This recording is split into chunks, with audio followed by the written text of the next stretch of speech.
Chapter 899. People should look forward to the future, but they couldn't always focus on money. Feng had never been an educated man, so it was normal that he couldn't keep up with the times. Therefore, it was necessary to help him establish a correct outlook on life and values. For example, money could never be used up. When the time was right, he should give back to the society by helping the people perform for free, so that they could enjoy a 5D movie experience.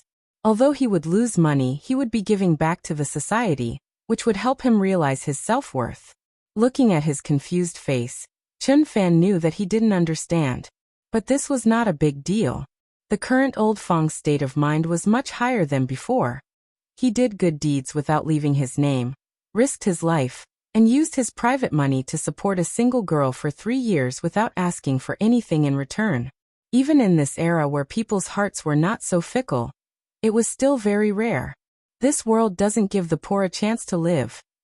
Earth, you don't know what's good for you. Heaven, you don't know what's good for you. I don't want to shed even half a star of blood in the mortal world. If I have a stomach full of resentment, I will feel the 6 ice flowers rolling like a brocade, so that my body won't be exposed. From now on, the Chuzhou city will suffer from 3 years of drought. Inside the brothel, someone would stand up and shout from time to time. This was a typical example of someone who was too engrossed in the scene and placed himself in it. There was no need for the staff of the brothel to remind them at all.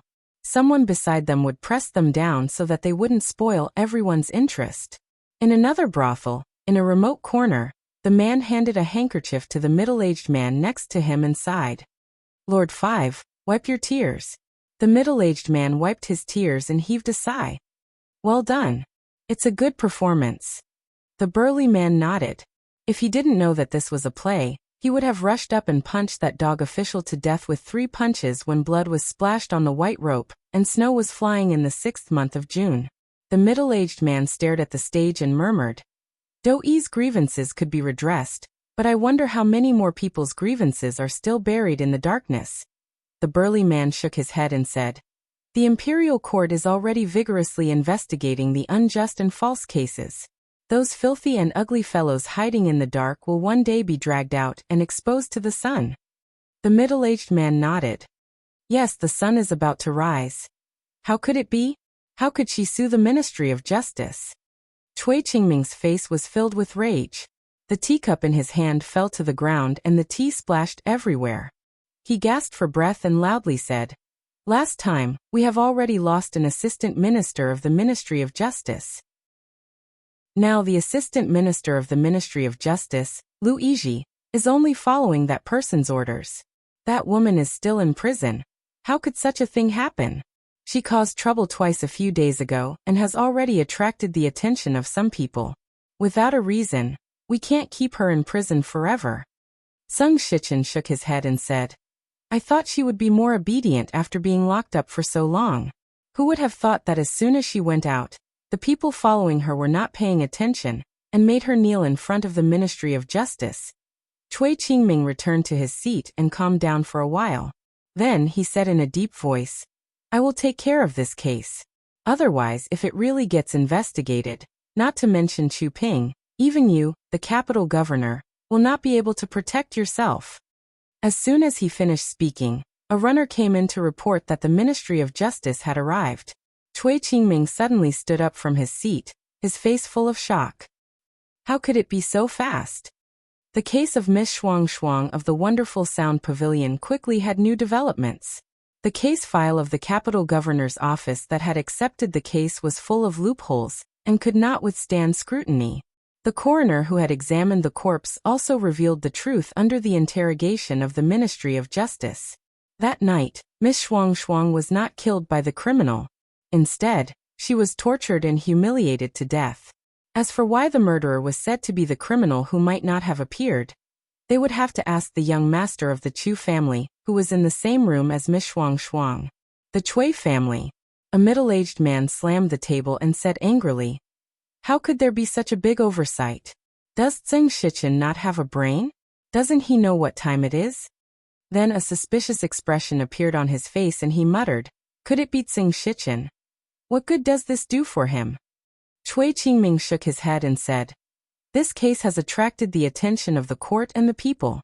If it is found out, not only will he lose his position as the capital governor, but he will also lose his official position. The middle-aged man revealed a defeated expression. That Lu Yi is a ruthless character. It is said that there is no case that he cannot solve. This time, I'm afraid that the Chu family, one capital governor, Cui Qingming clenched his fists and asked through gritted teeth, "What's the situation with the Chu family?"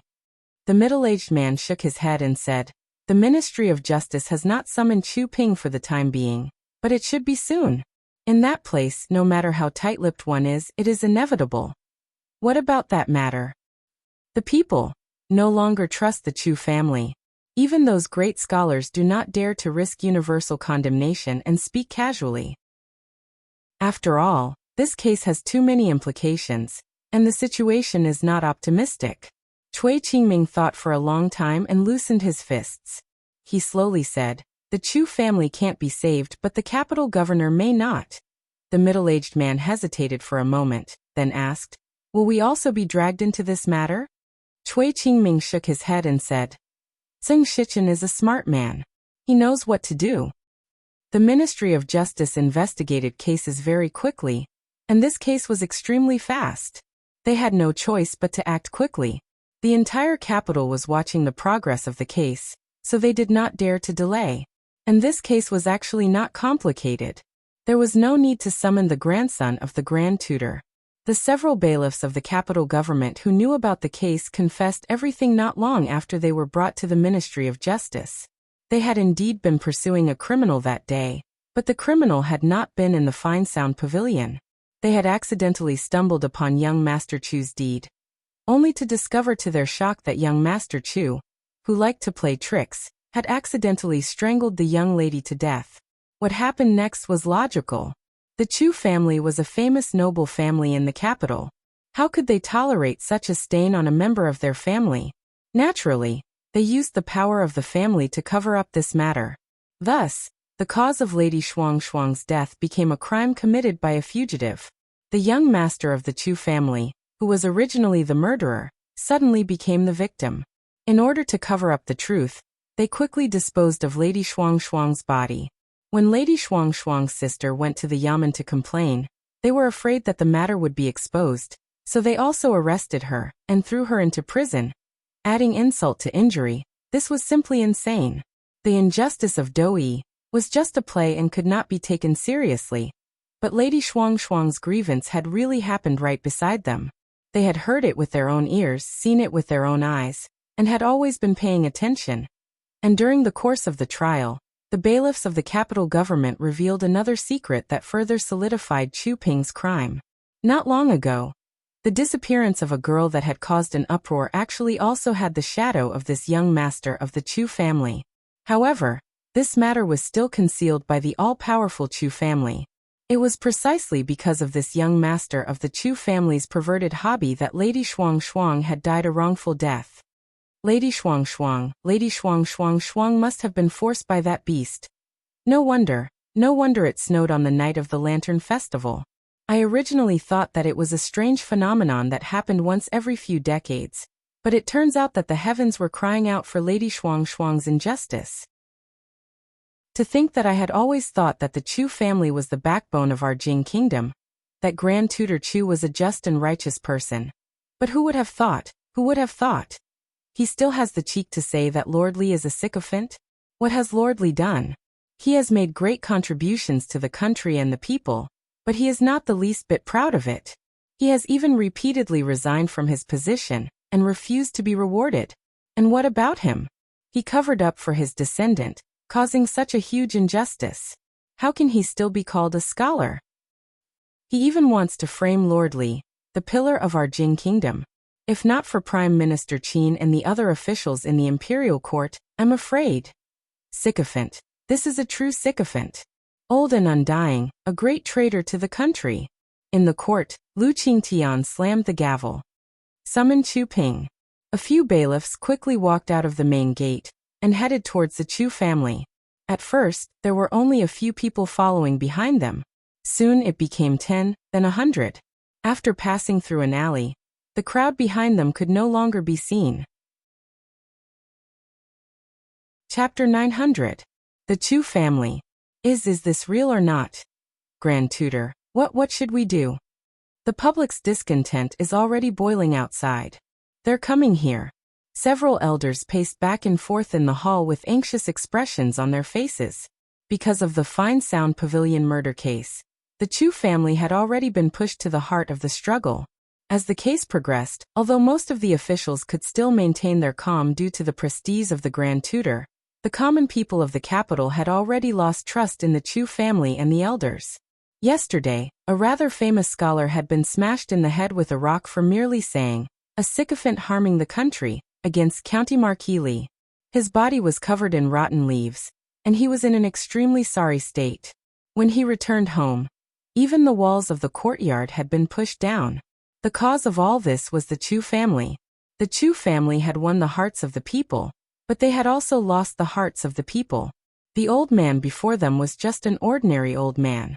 Grand Tutor Chu sat in a chair with a calm expression. It was impossible to tell what was on his face.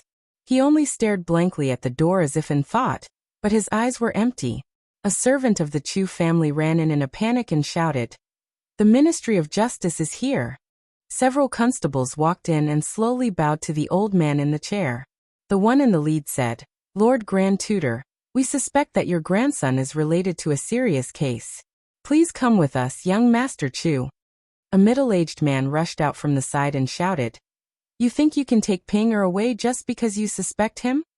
The constable took out an item from his sleeve and handed it over. He bowed and said, "Lord Chu, this is a warrant from the Ministry of Justice.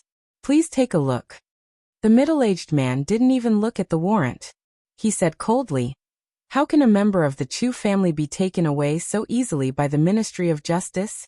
Without His Majesty's imperial edict, I'd like to see who dares to act recklessly in the Chu family." The constable's face showed some difficulty when he heard this. This was the Chu family. The Chu family was different from other family clans. With Grand Tutor Chu present, even the members of the Ministry of Justice could not act too brazenly. Of course, if the Chu family was reasonable, things would naturally go smoothly. If they insisted, they would probably have to seek His Majesty's decree. The constable looked at him and bowed. "If that's the case, we'll take our leave first." After the bailiffs left, the middle-aged man quickly walked up to Grand Tutor Chu and said loudly, "Father, are you going to watch as they take Ping Er away?" Qinwen is right. The change of dynasties, the rise and fall of clans, these are all fated. How can there be a dynasty that can last for thousands of generations? How can there be a clan that can last forever? Grand Tutor Chu climbed up from the chair with some effort and murmured, "This old man is really old. When one gets old, it's easy to become confused." "Father, I'll leave this matter to you." A few constables walked out of the Chu family's door, but they did not leave. This was because in front of them was a crowd that stretched as far as the eye could see. "Where is Chu Ping? Why didn't that beast come out? Is it because the Chu family refuses to release him?" Before the constables could answer, the crowd had already surged forward. When the Chu family's gatekeeper saw the black mass of people, he was frightened out of his wits and immediately closed the door. "Hand over Chu Ping. Hand over the murderer. Return Lady Shuang's innocence. The people inside, listen up. You have been surrounded. Hurry up and hand over Chu Ping." Inside the Chu family, they heard the deafening shouts coming from outside. Even the ground beneath their feet was trembling. The faces of the elders were pale, and their hearts were filled with extreme fear. It was not difficult to imagine how many people were outside from the sound and the situation. Once the Chu family's door was breached, the entire Chu family would be razed to the ground. Inside the Chu family's ancestral hall, an elder with white hair and beard faced the memorial tablet of the Chu family ancestor. He knelt on a praying mat as tears streamed down his face. "Unfilial descendant, you have brought shame to the Chu family ancestor." In the capital's county government, County Magistrate Liu, who was flipping through the case files, jumped in fright when he heard the voice that resounded throughout the capital. He was caught off guard and the pen in his hand fell to the ground. In the imperial palace, Emingzu put down the memorial and slowly walked out of the hall. She looked at the sky outside the palace walls. What's the situation outside? She seemed to be talking to herself. A female official walked over from the side and said respectfully, "Rest assured, Your Highness. I have already sent the Imperial Guards over. There won't be any trouble." In Hibiscus Garden, Emperor Jing, who was lying on the sickbed, slowly opened his eyes. Changde walked over and closed a window. "Grand Tutor Chu, what a pity." Changde narrowed his eyes and said coldly, "His death is not to be regretted for delaying His Majesty's illness." In the Li family, Li covered the little fellow's ears to prevent him from being frightened by the sounds outside. When the first sound had come, it had startled the little fellow who had been taking an afternoon nap. He immediately bawled. It was not easy to coax him back to sleep, but the sounds outside still continued. His hand covered Li Duan's ears, but a hint of melancholy and pity appeared on his face. At this moment, whether inside or outside the capital, no matter what they were doing, almost everyone stopped what they were doing and raised their heads to look at the sky. In the sky, there were birds fleeing in all directions in fright. "Hand over Chu Ping. Hand over Chu Ping." The Chu family. The tightly shut doors slowly opened. Everyone was about to rush in when they saw the old man with the cane in front of them. They could not help but take a few steps back. The deafening sounds also gradually quieted down. "All of this is my fault." Grand Tutor Chu handed his cane to the servant next to him and slowly knelt in front of the crowd. In a hoarse voice he said, "I have let down that lady, let down the ancestors of the Chu family, and let down the people of the world. Grandfather, get up. This is not your fault." After a sigh, a figure limped out from the crowd at the back.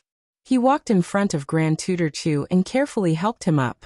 He smiled and said, "It's not a good feeling to kneel. You're already so old. Kneeling like this will hurt your legs." Two servants of the Chu family hurriedly helped Grand Tutor Chu. Chu Ping did not even look at the crowd discussing outside the door. He slowly knelt in front of Grand Tutor Chu and heavily kowtowed. "I didn't mean to kill Lady Shuang Shuang. However, it's no longer important to say these things now. You've brought me to so many places in the past, seen so many sceneries, and met so many people. I'm really grateful to you." Chu Ping kowtowed again. As he stood up, he said, "Everyone says the capital is good. In the past, when I was outside, I always thought about coming back. Only after coming back did I realize that the capital is actually the most boring place. Thank you.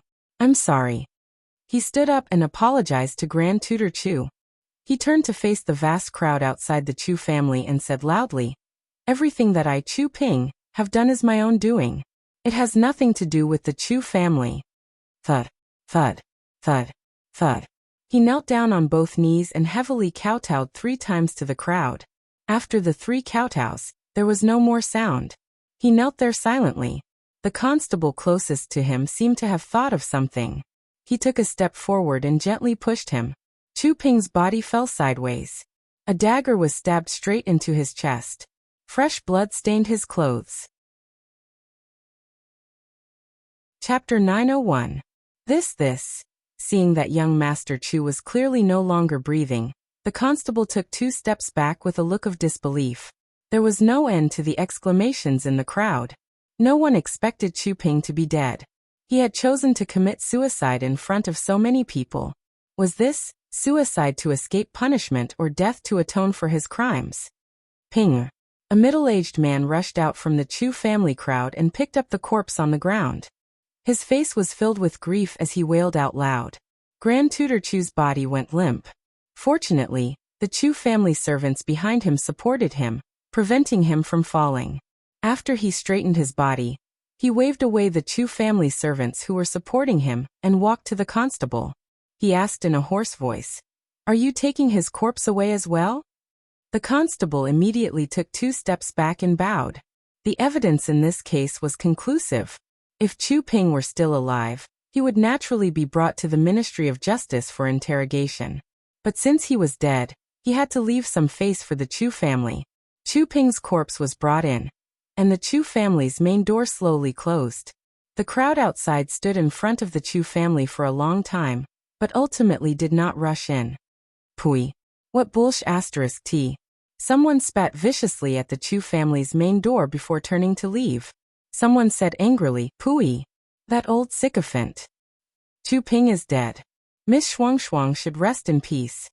Another person sighed and walked a few steps before turning back to face the Chu family's main door. Pooey. On this day, nearly all the citizens of the capital came to the Chu family's front door for a tour. Although everyone had left, the Chu family's front door had become filthy. Even the signboard on the front door had been smashed down. A noble family of a generation had been reduced to such a state overnight. It also made countless officials and nobles in the capital realize how powerful the commoners they usually looked down on were. Chu Ping had committed suicide to atone for his crimes, but the Chu family's matter was not over yet. When Grand Tutor Chu was still a scholar in the Jing kingdom, he had cleansed the emperor's side and admonished the emperor. This was a matter of great moral integrity. But now that his moral integrity had been stripped away, all he had done was to slander the important officials of the court, form a clique for personal gain, harbor evil intentions, and even commit treason such as forcing the emperor to leave the Golden Palace. Moreover, he had harbored criminals and abused his power for personal gain. How could he escape the punishment of the law? Every generation of Grand Tutors had resigned due to old age.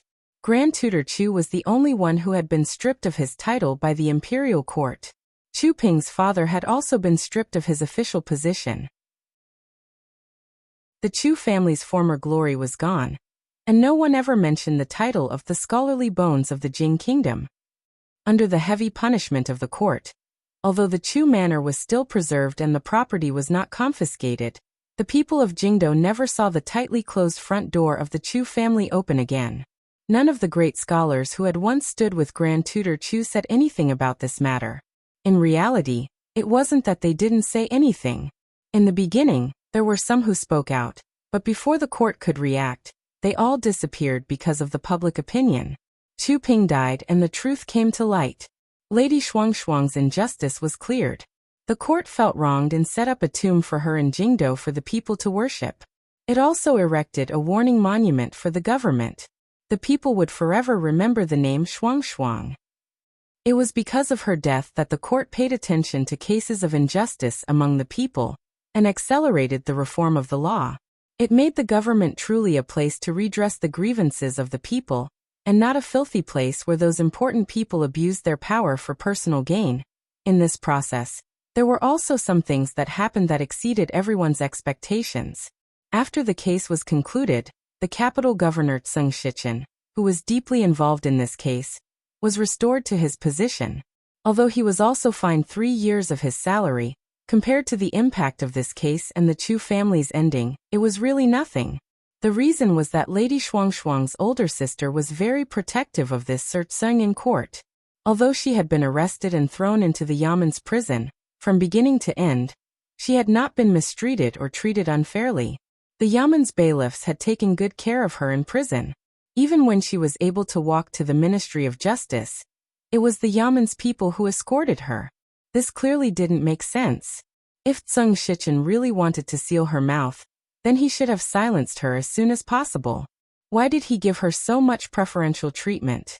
Even when she was being tortured, he played it down and went through the motions. In reality, when a few clever people heard this, they had already figured out the whole story.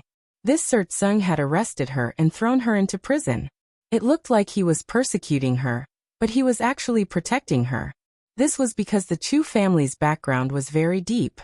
Grand Tutor Chu alone could unite many of the great scholars, and even half of the officials in court to slander a pillar of the court who had made a great contribution to this country. What was a capital governor to them? He couldn't resist the Chu family, so he could only use this method to protect the girl. Otherwise, Lady Shuangshuang's case would probably never be overturned. A loyal official became a sycophant. A clean stream became a dirty stream. An upright official became a treacherous official, and then became an upright official again. Just like these days in the capital, the storm rose and then calmed and then rose again. The injustice of Dou-yi came to an end, and there was a new show in the brothel. The storm had calmed down a bit, and only a few ripples remained, enough to serve as a side dish for the people of the capital. You're talking about that sycophant. In a bun shop, a scholar in a scholarly robe had just spoken when a bun flew from the front and smashed into his face, followed by an angry voice. "Who are you calling a sycophant? Say it again." The scholar picked up the bun that had fallen to the ground and looked at the shopkeeper of the bun shop. He said in a daze, "I said that Grand Tutor Chu was a scholar, loved and respected by the people, and trusted by the officials. Who would have thought that he would do such a thing to ruin his reputation? It's really—" The shopkeeper of the bun shop looked surprised. "Ah, you mean that old sycophant? Who else could it be?" The owner of the bun shop waved his hand and said awkwardly, "Hi, I'm really sorry. I got addicted to smashing you scholars a while ago. It's fine, it's fine. That bun is on me, it's free." The Chu family has now completely declined. No one in the capital is willing to have anything to do with them. After the reform of the law, the pressure on the government has increased a lot. Fortunately, after that period of busyness, the pressure has lessened a lot. Most cases are actually not that complicated, and it's not every day that there's a case of injustice. Without Grand Tutor Chu leading the way, that matter can be considered to have completely calmed down. Emingzu looked at Li Yi and sighed. It's finally over. After a long time without receiving a response, she extended her hand and waved it in front of Li Yi's eyes. Li Yi came back to his senses and asked, "Ah, what did you just say?" Emingzu looked at him and finally waved her hand. "Nothing. How is this the end?" Li Yi shook his head. He lifted the curtain of the carriage and said, "This is just the beginning." He jumped down from the carriage and walked towards a building in front of him. It was an ancestral hall. In the ancestral hall, there was a stone tablet.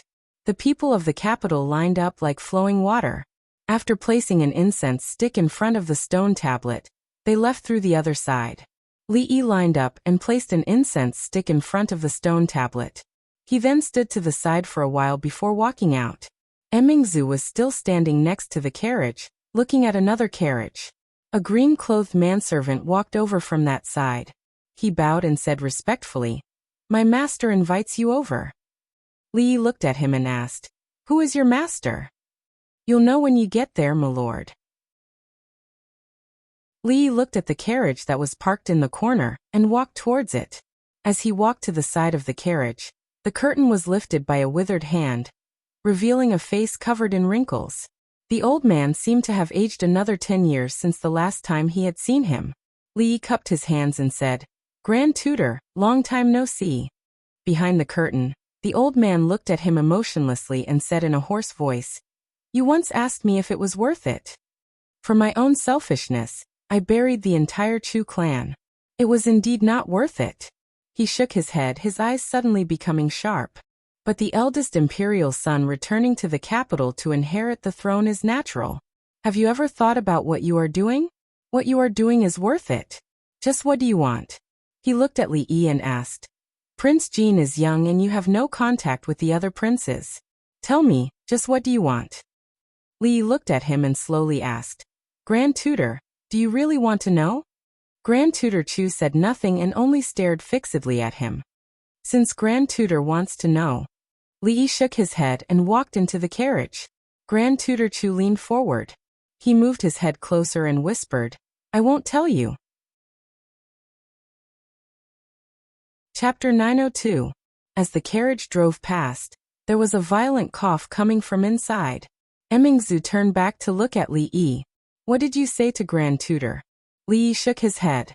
"Nothing." Emingzu looked at the carriage in front again. The coughing gradually faded away. She continued to look at him with a look that said, "Do you believe me?" "I swear on the honor of a sycophant." Li Yi raised 4 fingers. "I really didn't say anything to him." The main reason for the Chu family's demise was not the Cui family. Under normal circumstances, the 2 crimes that Chu Ping had committed, according to the previous laws of the Jing Kingdom, were nothing more than a high-class person killing a low-class person, and having to pay some silver taels. Even Chu Ping himself might not be severely punished. The real reason was Grand Tutor Chu. From his inaction in the beginning, or his shielding, to his worsening later, Grand Tutor Chu could not turn back, nor could the Chu family. All of this was caused by Grand Tutor Chu, who cherished his reputation and was extremely famous. The Chu family rose because of its reputation, and was also dragged down by it. It was a century-old family that had fallen to such a state. He had once asked Grand Tutor Chu whether it was worth it or not. Grand Tutor Chu did not answer, but gave the answer with his actions. But no matter what, this old man was once prominent, and was still watched by countless people. If he was told that the king of Shu was not his majesty's biological son, and that he wanted Emingzu to be the empress, Grand Tutor Chu might have a heart attack or a brain hemorrhage. If he was not careful, he would not be able to clear his name. The two did not get on the carriage again but walked back. When they were about to walk past the ancestral hall, two figures walked toward them. The middle-aged man walking in front raised his head, and was slightly stunned. He immediately cupped his hands and said, "Greetings, Your Highness." "Greetings, Lordly." Emingzu turned back to look at Li Yi, the doubt in her eyes obvious. "Qin He, the fifth son of Prime Minister Qin." Li Yi explained to her, then looked at Fifth Master Qin and pointed at his hair, his eyes full of doubt. "Oh, about that." Fifth Master Qin smiled and said, "I'm old, so I'm not like you young people." Li Yi nodded and then slightly cupped his hands. "Thank you, Prime Minister Qin, for dealing with the matters in the court recently. Please thank him on my behalf. I will personally visit him another day to thank him. My father is only doing what he thinks is right. We can't say anything." Fifth Master Qin shook his head and said, "However, I will convey Lord Li's message." Li looked at the ancestral hall behind him and asked, "Did you also come to pay your respects to Lady Shuang? Fifth Master Qin nodded and said, "Although Lady Shuang is no longer here, her death is meaningful. There are so many people who remember her, and there are countless people who are deeply grateful to her. Her death alone accomplished something that the entire court could not do. It is worthy of worship." On the way back, Emingzi looked at him and asked, "Is he Qin He, the Qin He that Uncle Wang mentioned?" "What? He doesn't look like him." She shook her head and said, "I just feel that a person who is worthy of Uncle Wang's evaluation shouldn't be like this. Don't be fooled by this fifth master of the Qin clan's sloppy appearance." Li Yi smiled and said, "He's a truly powerful person." In the ancestral hall, after the two of them burned incense in front of the stone tablet, they entered the ancestral hall. As soon as they entered, they saw a statue of a woman the size of a normal person. Below the statue was a spacious platform. After people burned incense outside, they would place the things they brought to pay their respects on this platform. The burly man asked mysteriously, "Fifth Master, the person beside Lord Li just now was the princess? What, do I not look like her?" Fifth Master Qin casually asked as he placed a plate of pastries in the box on the platform.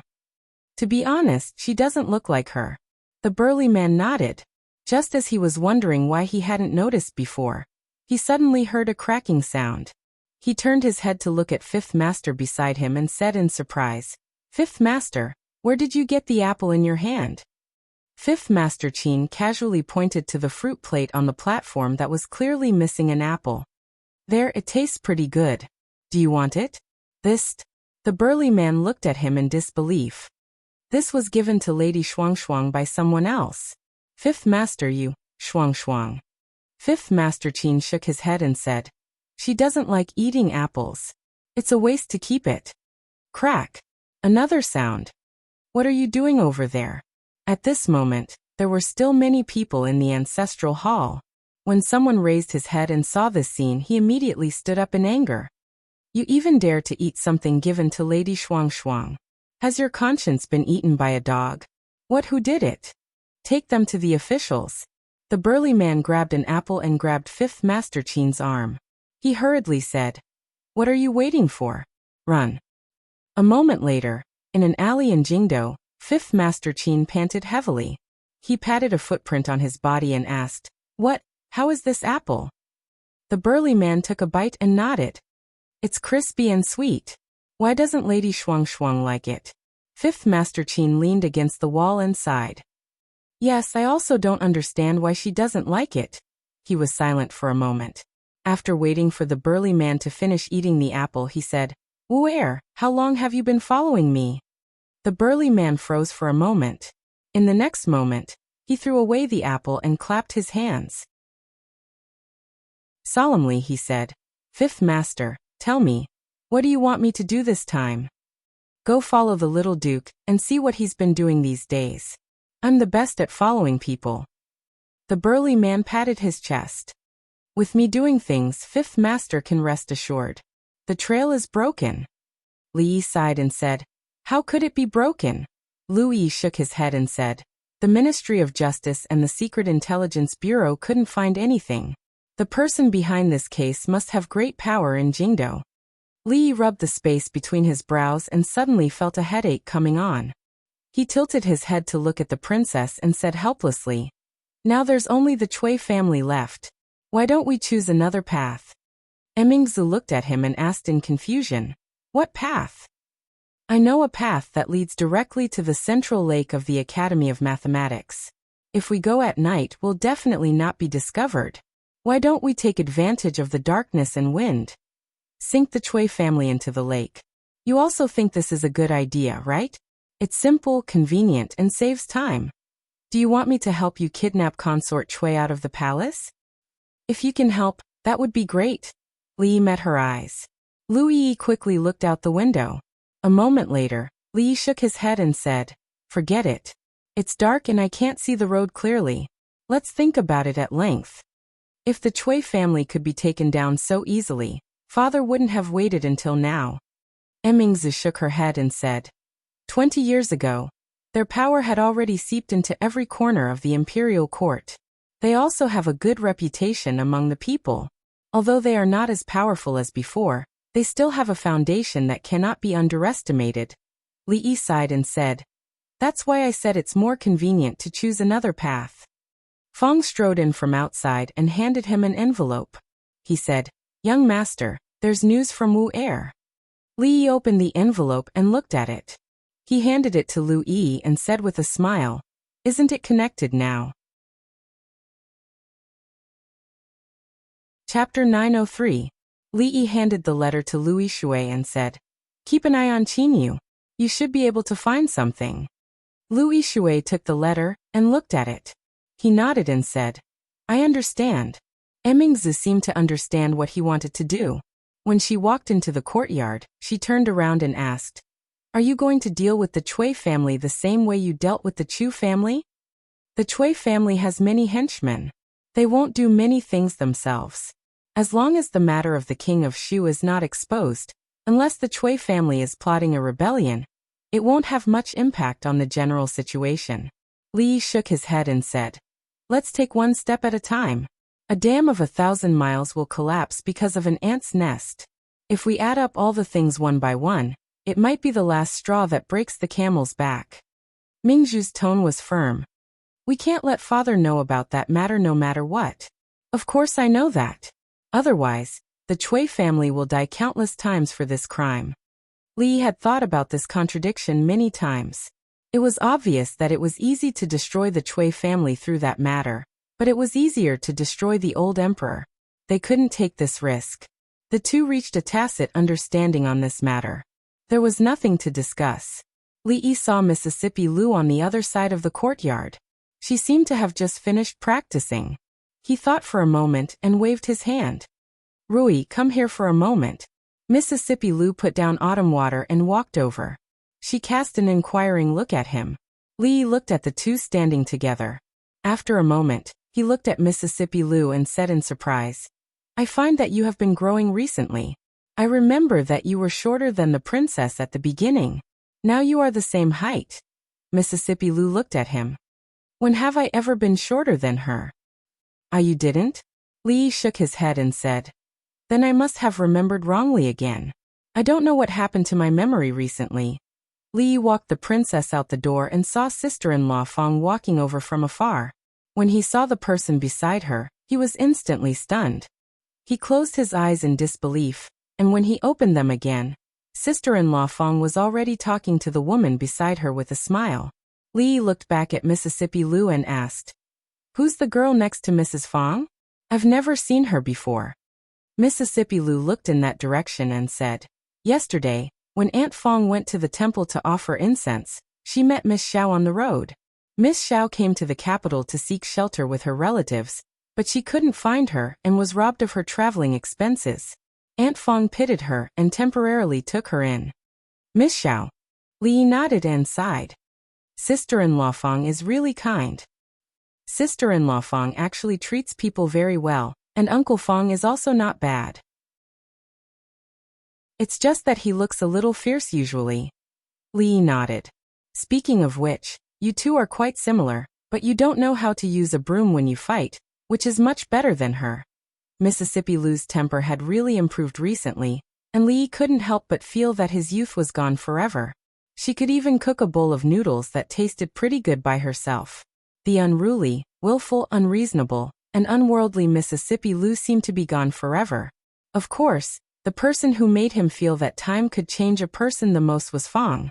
He had quietly sent sister-in-law Fong's biggest enemy to her side, and the two of them could get along with each other like sisters. There was harmony inside and outside the house. Li didn't think he had the ability to do so. Some things have to be faced. I don't have the ability of the son-in-law. So of course I have to find another way. When Fong said this, his face was shrouded in a sacred glow. For him, this was indeed a big deal. To be able to let sister-in-law Fong and Little Red get along like sisters, this was simply a fantasy, unbelievable, and something that he didn't even dare to think about in the past. In contrast, his own affairs were more difficult to deal with. Although drunk Mo's tone had relaxed these days, it seemed that she was still not completely mentally prepared. And this was just drunk Mo. The road was long, and the revolution had not yet succeeded. Comrades still needed to work hard. In the old house of the Zeng family, drunk Mo helped them make tea. When they walked back to the room, Zeng Shichen said, "After this incident, the Chui family probably doesn't trust me much anymore." This did not come as a surprise to Li Yi. That case involved a lot of people, and it was the focus of the entire capital. Removing him from it would undoubtedly be a hell of a challenge. One careless move, and it would cause a wave of public opinion. When the Chui family knew that they couldn't protect the Chu family, they had actually used the power of the court to protect him, the capital governor. However, they encountered great obstacles, and in the end, they had no choice but to stop. In this way, the subsequent reversal of public opinion seemed extremely suspicious. With the protection of that girl, if the Chui family still didn't suspect them, they would have been eaten up in the capital. Although the king of Shu is still in Shuzhou, as long as His Majesty doesn't appoint a crown prince, he is still the most promising. Zeng Shichen looked at him and said slowly, "Once something happens to His Majesty, the king of Shu will inherit the throne. This is almost without a doubt. Until now, are you still not willing to tell me which side you are on? Although the Chui family probably won't do anything to you, you still have to be careful." Li Yi didn't answer. He just warned him and turned to go inside. A thoughtful look appeared on Zeng Shichen's face. After a moment, he dipped his finger in the tea and wrote 2 words on the table. Soon, he crossed out the 2 words Prince Jean on the stone table. In the situation where His Majesty still had adult princes, the possibility of a child inheriting the throne was too small. For the sake of the overall situation, His Majesty would not make such a choice. On this point, Li definitely knew better than he did. As for the other princes, whether it was status or talent, they were far inferior. More importantly, those princes were far away in their fiefdoms, and Li Yi had no contact with them. Apart from Prince Jean among the princes, there was not a single one who had both a high status and a close relationship with him. However, he had a close relationship with the princesses. She had offended the king of Shu for Princess Yongning, causing the Chui family to see him as a thorn in their side. Princess Shaning was also very close to him, and there was no barrier when they got along. As for the eldest princess, needless to say, it was said that they were close friends when they were in Qing Prefecture. In the past few years in the capital, the eldest princess established the Women's College and the Women's Union. She was deeply loved by the women in the capital, and founded the academy, which won the hearts of the scholars in the world. Ever since she took over the government, all the civil and military officials in the court would praise the eldest princess when they mentioned her. There were countless officials in the court who were as loyal to her as they were to His Majesty, who would still dare to treat her as a woman. Not to mention, Great scholar Chu's actions backfired, and he lost the hearts of the people. Her Highness reformed the law, which was also applauded by the people. Behind all these things, there was actually his shadow. It was strange that he didn't know what he was thinking. Instead of supporting a prince, he spared no effort to do these things for the eldest princess. What was he thinking? Seng Shichen picked up the teacup and put it down again, the expression on his face frozen. Chapter 904. In the room, Madame Chen was teaching drunken ink embroidery. For the daughters of the noble families in the capital city, embroidery was a necessary skill. Most of them would embroider their wedding dresses with their own hands before they got married. Seeing Li Yi come in, she quickly hid the wedding dress. Li Yi didn't know what she was thinking. She actually looked at the wedding dress more secretively than the belly band. He had even seen her wearing the belly band several times, but she didn't even show him a wedding dress that wasn't embroidered. Madame Chen put their hands together and said, "You two, it's time to pick a day and set the date early. You can't keep dragging it on like this." It's still early." Drunken Ink lowered her head and whispered. Li Yi glanced at her and said, "What do you mean it's still early?" "It's not early." Watching her break free from his hand and run out quickly, Li Yi shook his head helplessly. Although she usually looked very bold, after the two of them got closer, she became shy. Third Miss Chen looked at her running out with a smile. After a long time, she turned her head and sighed, saying, "You are still young and don't know the dangers of the court. A family can live in peace and harmony. Even if it's a little dull, it's much better than facing those deceitful battles every day." Li Yi lowered his head but didn't speak. No one liked to live in deceit and conspiracy all day long. Compared with this, wasn't it more interesting to play with the children, Rui, and the proud Lolita at home? If you want stability, you must first endure turbulence. She looked outside the door. The two women were talking about something. She turned back and said, "I think Ruoqing is also thinking about you. Although Drunken Ink is here, you can't always ignore her. I can see that her heart is actually more bitter than anyone else. You can't let her down." "I know." Li Yi looked outside the door and nodded. "I won't." She looked at Li Yi, and a rare hint of resentment appeared on her face. "Your father was so devoted back then. In order to elope with your mother, he didn't even want the inheritance of his family. Why is it that when it comes to you, you just have to provoke so many debts of love?" An awkward expression appeared on Li Yi's face. Unable to refute, he could only remain silent. She patted the back of Li Yi's hand and said, "All right, it's your good fortune to be able to gain the favor of so many wonderful people. I only hope that in the future, you won't hurt anyone's heart." After saying that, he stood up and said with a smile, "When it comes to you, I can't help but talk too much. Accompany them well, I'm going back." Li Yi stood up at the same time and saw her out. He watched as Chun Chong walked out of the tea house across the street. A servant girl of the Chen estate helped her into the carriage. Just as Chun Chong was about to get into the other carriage, Li Yi suddenly asked, "Is official Chen this free every day?" Chun Chong's hand, which had already lifted the curtain, lowered again. He countered with a question. "Could it be that official Li plans to go to the princess and report me?" "I'm not the kind of person who would report on someone." Li Yi shook his head. "I just want to advise official Chen that you are an official of the imperial court. Every month, there will be a few days where you have to pretend to be working hard. Of course, other than this, I also have a small matter to remind official Chen."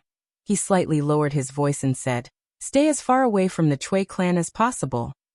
A scornful expression appeared on Chun Chong's face. Just as he was about to speak, he heard the second half of Chen Chongqing's words and froze. He asked, "What do you mean?" "Official Chen will understand." Li Yi looked at him and said once more. Then he turned and walked back into the courtyard. Chun Chong was left standing there, his expression solemn. Thousands of thoughts had already flashed through his mind, and in the end, they all boiled down to a certain message. The Chui clan was probably going to change. When Li Yi walked back, Zui Emma walked out of the room and asked, "Has Madame Chen left?" "She's gone back." Li Yi walked over and put his arm around her slender waist. "She asked me to spend more time with you too." Who asked you to spend more time?" She looked frantically at Seng Shichen, who was sitting in the courtyard drinking tea, and hurriedly pushed him away. Then she seemed to realize something. Looking at him, she asked uncertainly, "You too?" Li Yi turned and walked quickly in Sung Shichen's direction. "Lord Sung, what do you think about that matter just now?" "I think that the king of Shu has no talent or virtue, and is indeed not suitable for the throne.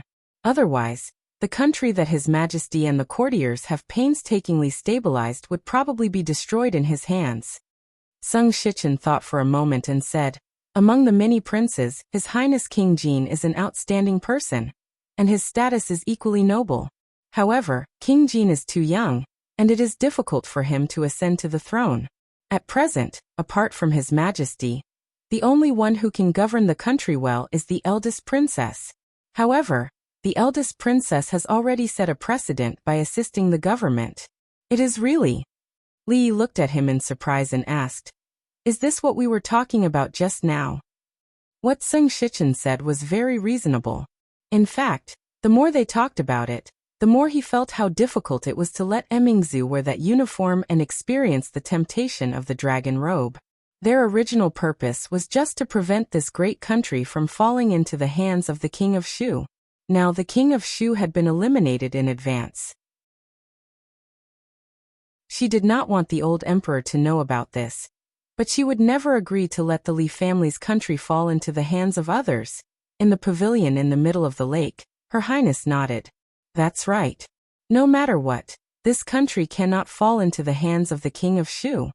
This pavilion had become a place where the two of them talked in secret more and more frequently, because there was lake water everywhere, and the sound of waves was mixed in. Unless someone had clairvoyance in hearing, they would not be able to hear what they were talking about. He looked around. There seemed to be a flash of light in the trees by the shore of the lake, and disappeared in an instant. Emingzu suddenly said, "King Ming has returned to Qing'an Prefecture." Li looked back at her and asked, "It is already June. They should have returned long ago. What is so strange about this?" "It is because King Ming has returned that it is strange." Emingzu shook her head and said, "This time, only King Ming has returned and taken the military seal. It is enough to mobilize 2,000 soldiers. What can 2,000 soldiers do? It is enough to confiscate the ancestral home of the Cui family in Qing'an Prefecture. As for rebellion, I'm afraid it is far from enough." Li Mingzhu looked at the surface of the lake for a long time before turning around. A hint of confusion appeared on her face. "I suspect that Fu Huang and Ning Wangshu are hiding something from us, and from the court officials. I can't see it." In the low trees by the lake, Li Xian looked at the two people in the pavilion with their backs facing him, and murmured helplessly. With great difficulty, he saw Emingzi turn around. He immediately became alert and tightened his grip on the binoculars in his hands. "I am pregnant with father. The emperor from the court officials?" He frowned and murmured, "You spoke so fast, how can I hear you clearly?" A look of doubt surfaced on his face. What exactly was Mingzhu thinking? She had hidden it from Uncle Huang and the court officials. She seemed to be at a loss. Clatter. As if realizing something, he sucked in a cold breath. Shock appeared on his face. The binoculars in his hands suddenly fell to the ground, and he jumped out of the bushes. Li Yi and Emingzu raised their heads and saw Li Xian, who was wearing a garland made of tree branches and decorated with a few small flowers. Surprise appeared on their faces at the same time. Chapter 905. Today, Li Xian was dressed in dark clothes, and the wreath of branches on his head was particularly eye-catching. If he smeared some camouflage paint on his face, he would look even more like the real deal. I saw what you said just now." He ran all the way here, panting heavily, and the shock on his face had not faded. Li Yi did not know why he was dressed like this, and asked in surprise, "What did you see?" Li Xian pointed at the binoculars hanging around his neck, and Li Yi was even more confused. Li Xian looked at the two of them, and his eyes were filled with extreme surprise. "I don't need to listen to what you're saying. I only need to look at your lips to know what you're saying." Li Yi looked at him, and his expression was slightly shocked. "You've learned to read lips?" Without waiting for Li Xian to nod, he remembered that during this period of time, whenever the two of them spoke, He would always stare at his own lips. Could it be that he was really learning to read lips? Then he looked at the binoculars hanging around his neck. Could it be that the purpose of him learning to read lips was to peep and eavesdrop? This guy, what was going on in his mind? Li Yi's lips moved, and he asked in disbelief. Did you see what I said just now? It's useless even if you scold me. Li Xian's gaze swept back and forth between the two of them, and he said, I've already seen what you've said just now. Li Yi and Emingzu looked at each other, and they both felt a headache coming on. The reason why the two of them chose this place was to avoid Li Xian. After all, with his character of wanting to see the world in chaos, if he knew about this matter he might cause some trouble. But no matter how careful they were, they never expected that he would purposely learn to read lips, and the binoculars hanging around his neck were probably high-quality products from the Academy of Science. How could there be such a bored person in the world?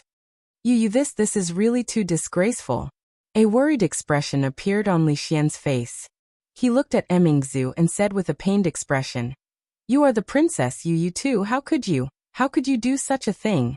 Looking at the extremely agitated Li Xian, Li looked back at Emingzu and said, Why don't we sink into the lake? Looks like we can't hide it anymore. Li Yi sighed, and looked at Emingzu again and asked, You or me? Li Mingzhu waved her hand and sat on a stone chair to the side. She looked at the calm lake and said, Speak.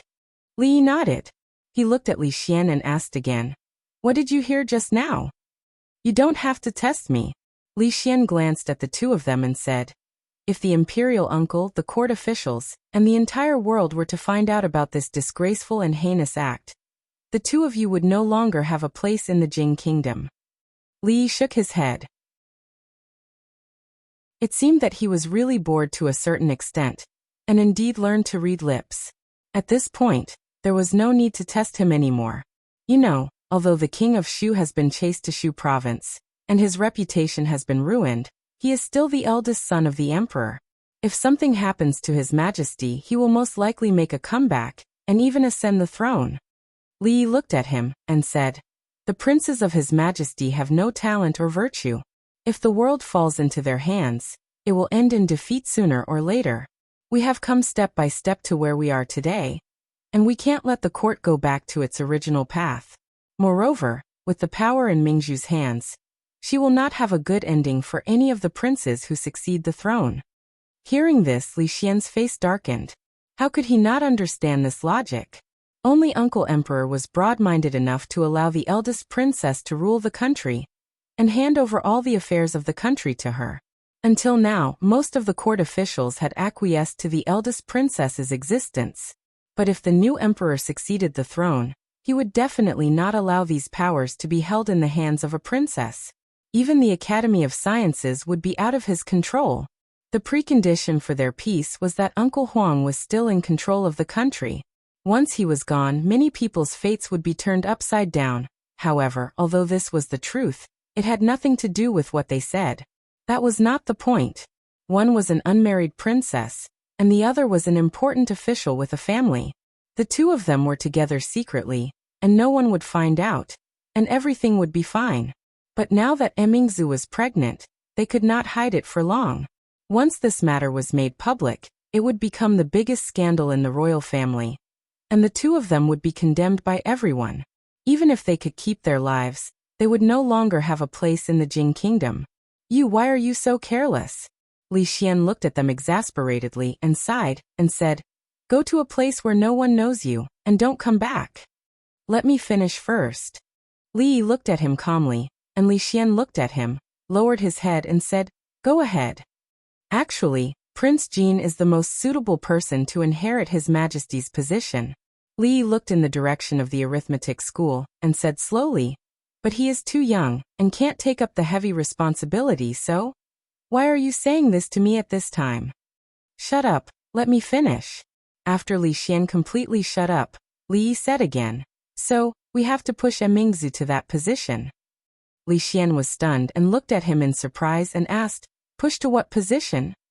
His Majesty's position. Li Xian looked at him, and then looked at Emingzu, and rubbed his head and waved his hand. Wait a minute, I'm a little confused now, let me sort it out first. After a long time, he raised his head again and asked, "Isn't Emingzu pregnant?" Her Royal Highness stood up abruptly, and her pretty face blushed. She looked at him and said angrily, "What nonsense are you talking about?" Li Xian said in a daze, "I clearly saw that you said you were pregnant. How long have you been learning to read lips?" Li thought for a moment, and suddenly asked, "Less than a month," Li Xian said after thinking for a moment. Li looked straight at him, and asked, "You rushed over because you thought Emingzu was pregnant?" Li Xian nodded, and said confidently, "What else could it be?" "What you said just now, was it because of this?" Li rubbed his forehead and asked again. Li Xian was surprised and said, "Could it be that Emingzu is not pregnant and I'm seeing things?" After saying that, he suddenly had a look of realization, and looked straight at Li Yi. Wait, what did you say just now? What position should we push Emingzu to?" Li Yi sighed, and turned to look at Emingzu. "Why don't we just sink?" Chapter 906. Such an important matter. Li Xian's face was gloomy as he paced back and forth in the pavilion. Occasionally, he pointed at the two of them. Yu, Li Yi and Emingzu were both silent. Influenced by their traditional education and beliefs, this was the first time they had heard of this matter. It was indeed difficult for them to accept. "How dare you not tell me?" Li Xian slammed his palm on the stone table and asked angrily. "Such an important matter. How dare you hide it from me? Are you not treating me as one of your own?" The anger on his face only lasted for a moment, before disappearing in the next moment. He clapped his hands and said with a face full of surprise, "Why didn't I think of this idea before?" To him, it would be best if he could maintain the current status quo. However, no matter who inherited the throne, with his identity and position, he would not have a good life in the capital. However, who was Emingzu? She had grown up with him, and the three heroes of the capital had gone through thick and thin together. It was as if they were wearing the same pants. Although it was the two of them who were wearing the same pants now, based on the current situation, if Emingzu could really sit on the throne, it would definitely be the best outcome. However, although she was also the child of the emperor, she was a woman. Would it be difficult for a woman to become the emperor? Thinking about it carefully, the dragon robe did not look good on her either. This matter is not certain yet. Let's not talk about it for now. Li Yi pressed on his shoulder to calm him down. He said, "You cannot tell anyone about what happened today, including His Majesty, your father, mother, the crown princess, and your brother Shen. Don't worry, I know the severity of this matter. Other than the three of us, I will not let a fourth person know." Li Xian nodded solemnly, then said, "Based on what you said, the biggest obstacle in front of us now is the Cui family. The Cui family has done such a rebellious thing, and they are still jumping around in the court all day long. It is really annoying to see. Should we go all out?" He turned his head to look. "I think this lake in the academy is not bad." Although he didn't know from whom did Li Xian learn this unreliable idea of sinking into the lake, he was right about one thing. As long as the Cui family didn't fall, they wouldn't have peaceful days. This time, it was fine if they didn't make a move, but if they made a move, the Cui family wouldn't be able to make a comeback, once and for all. As for the secret between the two of them being known by him, it did not affect them much. Li Xian, who was born with a short brain, was muddle-headed on many things, but he had never messed up on a major matter. At least he knew that in the future, he wouldn't be like before, always causing trouble at the drop of a hat. He came out to wander around after learning half of lip reading, and ended up making such a big mistake.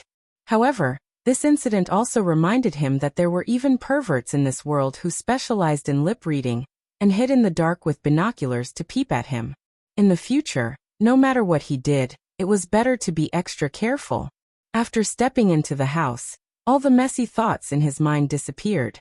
Wife, children, sister-in-law, and the little servant girl who was about to grow up and was gradually getting rid of the silly adorable.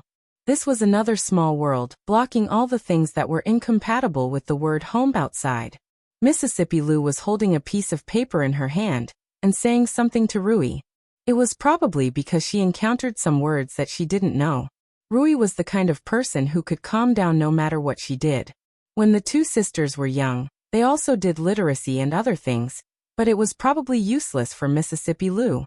Lee picked up a few pieces of paper that were messily placed on the table and looked at them. Most of them were about the Lu League. The Lu League had already formed a stable system. It was not an exaggeration to say that it was an organization. The elite disciples were all skilled in martial arts. They were famous martial arts masters on the master ranking list and the chivalry ranking list. As for other places, it was more of a relationship similar to a contract. There were many masters in the league, and they had strong financial support. They took what they needed from the people in the martial arts world and cooperated with tacit understanding. It could be said that they had completely changed the current situation of the martial arts world. As the leader of the Lu League, Mississippi Lou's growth was amazing. Of course, this did not refer to a specific part of her body. Other than physical growth, there was also psychological growth. Thinking back to 3 years ago, the girl in white who was riding on a horse and holding a sword, and now the girl who frowned and bit her thumb, staring at the piece of paper in front of her seriously, were like two different people. There was another stack of papers on the table. Lee also flipped through them. They were all information about the Wu Kingdom. As the only country in the vicinity that had fallen into internal strife, although the imperial court of the Wu Kingdom was strong, there were too many rebels and traitors in the country. It could not be suppressed in a short time. The surrounding countries might have some other ideas besides watching them make a fool of themselves. Seeing him walk in, Rui seemed to have seen her savior. She hurriedly said, "Aya, my husband is back. Quickly help Rui take a look at what's written on this. I've been having a headache these past few days." The reason why Rui had a headache was that Mississippi Lou would ask her whenever she encountered something that she did not understand. In fact, Rui only recognized a few more words than her. When it came to the meaning of poems and articles, she would also have a headache. As for why Mississippi Lou did not ask him directly, Lee also felt strange. After Rui spoke, Mississippi Lou reluctantly handed the paper to him. Lee glanced at it and knew the reason why Mississippi Lou had a headache. This was something similar to the Imperial Court spy report. The words and sentences were not like ordinary letters. It was very official and difficult to understand. It was normal for people like Mississippi Lou, who were still in the stage of literacy, to not understand it. Lee looked at it and said, "It says that Princess Duanrong of the Wu Kingdom joined forces with a traitor and conquered 2 provinces of the Wu Kingdom in a row. She was captured alive by the Imperial Court and will be executed in a few days." "What?" Mississippi Lou's expression changed dramatically. "Of course it's a lie." Lee put the paper aside and said, "It's true that they conquered 2 provinces. They have a lot of soldiers under their command. They used to be in the military camp and have good strength. Now they are in a stalemate with the Imperial Court of the Wu Kingdom. Nothing will happen in a short time." Mississippi Lou took a deep breath, and her chest rose and fell a few times. She looked at him and said, "Come here, I'll show you something good." Did she think he was stupid? If he went with her now, nothing good would come out of it. Li took Li Duan from Rui's arms. After such a long time of guidance, the 8-month-old little guy could make clearer father and mother. Of course, he still called Xiaonyang more often. Rui sat down beside him and said softly, "I went to see Sister Zimo today." Li turned to look at her. I've already talked to Sister Zimo. She said that after a few days, she will move in with us." Li looked at her in surprise. "She agreed?" Rui looked at him in confusion and asked, "Why not?" Li suddenly doubted the meaning of life. He nagged her about this matter every day. All his efforts were not as good as a word from Rui. This was a bit too hurtful. When he walked out of the door gloomily, he met a little maid who came in. She looked up at him and said, "Young master, second miss asked you to go to her room. She has a question to ask you." What question could he not ask just now? Why did he have to go to her room? Walking to Mississippi Lou's room on the other side, the door was open. Lee knocked on the door and stepped in. Mississippi Lou sat at the table, looked up and said, "Close the door." Lee closed the door, then turned his head and asked in confusion, "What's the problem? Why close the door?" Chapter 907. At the door of Mississippi Lou's room, Xiaohuan leaned against a pillar while munching on melon seeds. She carefully listened to the movements inside the room. Inside the room, Li Yi was thrown onto the bed. He covered his buttocks and glared at Mississippi Lu angrily. He said he had a question for her. He was just curious why she closed the door. It turned out that she was going to beat him up. What a heartless fellow. To think that he was so kind and considerate of her, Li Yi looked at her warily and threatened. If you continue to act like this, I won't accompany you to the Wu Kingdom. What did you say? Mississippi Lu was stunned. Her hand that was about to fall stopped in the air. She asked, "What did you say just now? Say it again?"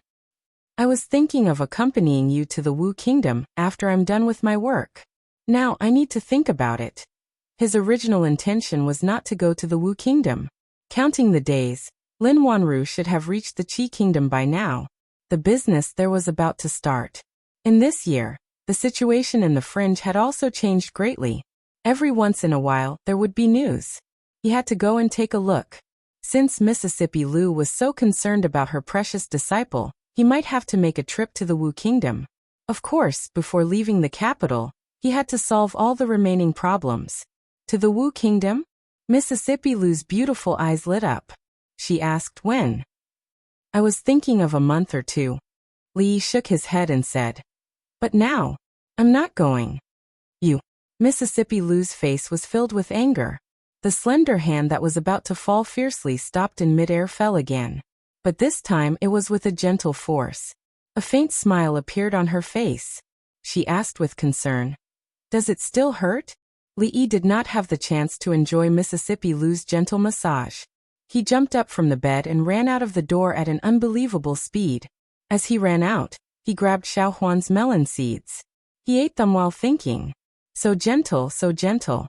Mississippi Lu is crazy. She's really crazy. "Miss, when are we moving over?" "Miss, do you want me to help you pack?" "Miss, if we move over, what about Sister Ruoqing? Since elder Sister Ruoqing is going there, Xiaozhu will also go there, right?" Zheng Zimo, who was embroidering a wedding dress, raised her head and glanced at Xiao Cui, who was carrying a small bag and wandering in front of her for almost an hour. Zheng Zimo lowered her head again and said, "If you really can't wait, move over first. Anyway, there are other maids in the manor." Xiao Cui hurriedly put down the small bundle and came over with a smile. How could Xiao Cui understand Miss better than the other maids? "Of course, I want to be with Miss." Goddess Luo Shui waved her hand and said, "Stay away from me, you're blocking the light." After chasing Xiao Cui away, he lowered his head and looked at a pattern on the wedding dress. He stared blankly for a long time before a vexed expression appeared on his face. "Oh no, I forgot what kind of needle technique to use on this piece."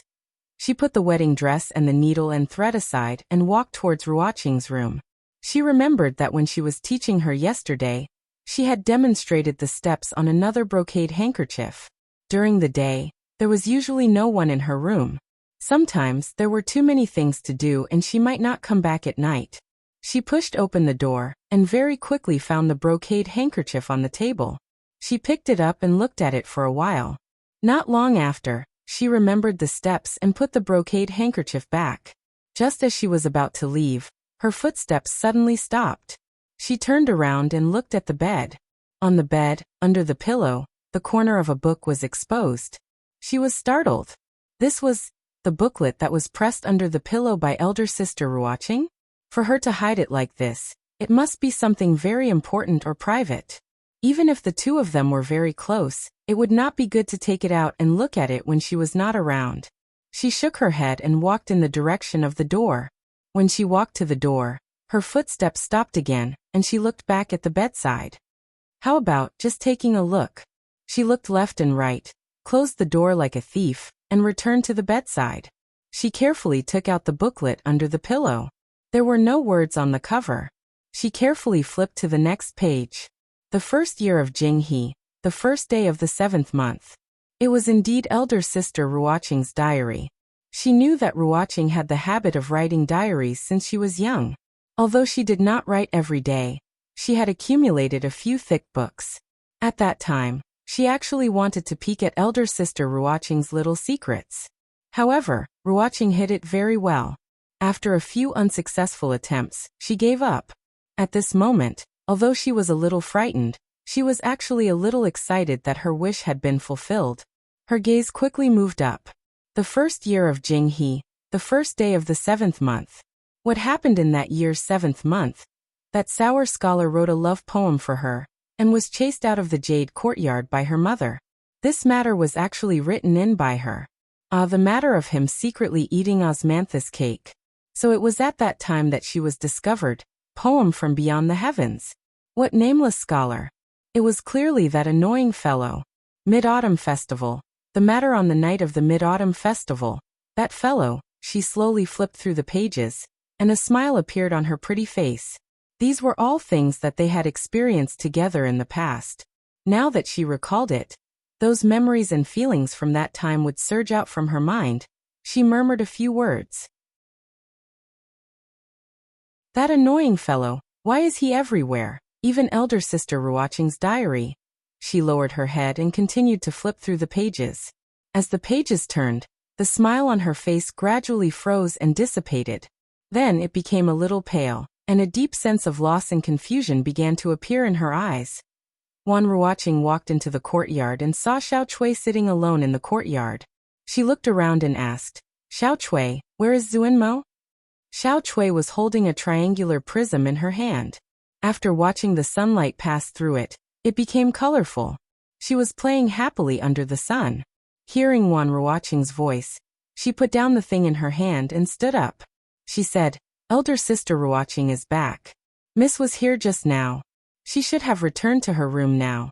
She looked back and saw Xing Zuinmo walking out of a room. She walked over and said, Miss elder sister Ruoqing is back.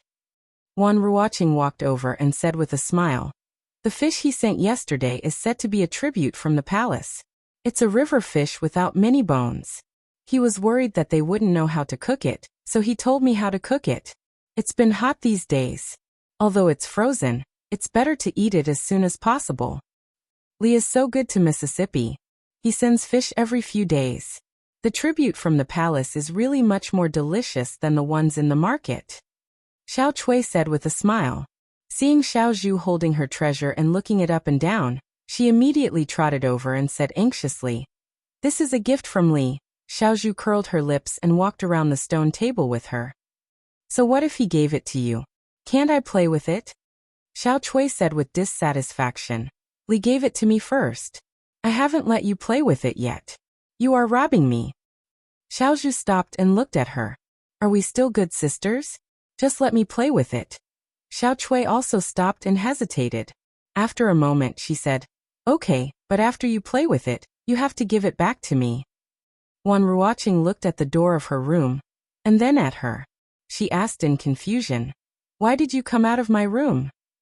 Xing Zimo smiled and said, I'm stupid. I forgot the needle technique you taught me yesterday, so I went in and looked at it again. It's okay. If you forget, I will teach you again. A woman only gets married once in her life. The wedding dress must be embroidered well. You can't be careless. She smiled and said, Wait a moment. I will go to the room to get the needle and thread. Zhang Zimo nodded and walked to the stone table in a daze. Beside her, Xiao Chui looked at Xiao Zhu who was playing with the prism under the sun. She couldn't help but laugh. Stupid. You don't even know how to do such a simple thing. I will teach you. She looked at the two girls who were laughing and scolding each other, then looked at Wan Ruoqing who walked into the room. She felt that the wedding dress in her hand was a bit dazzling.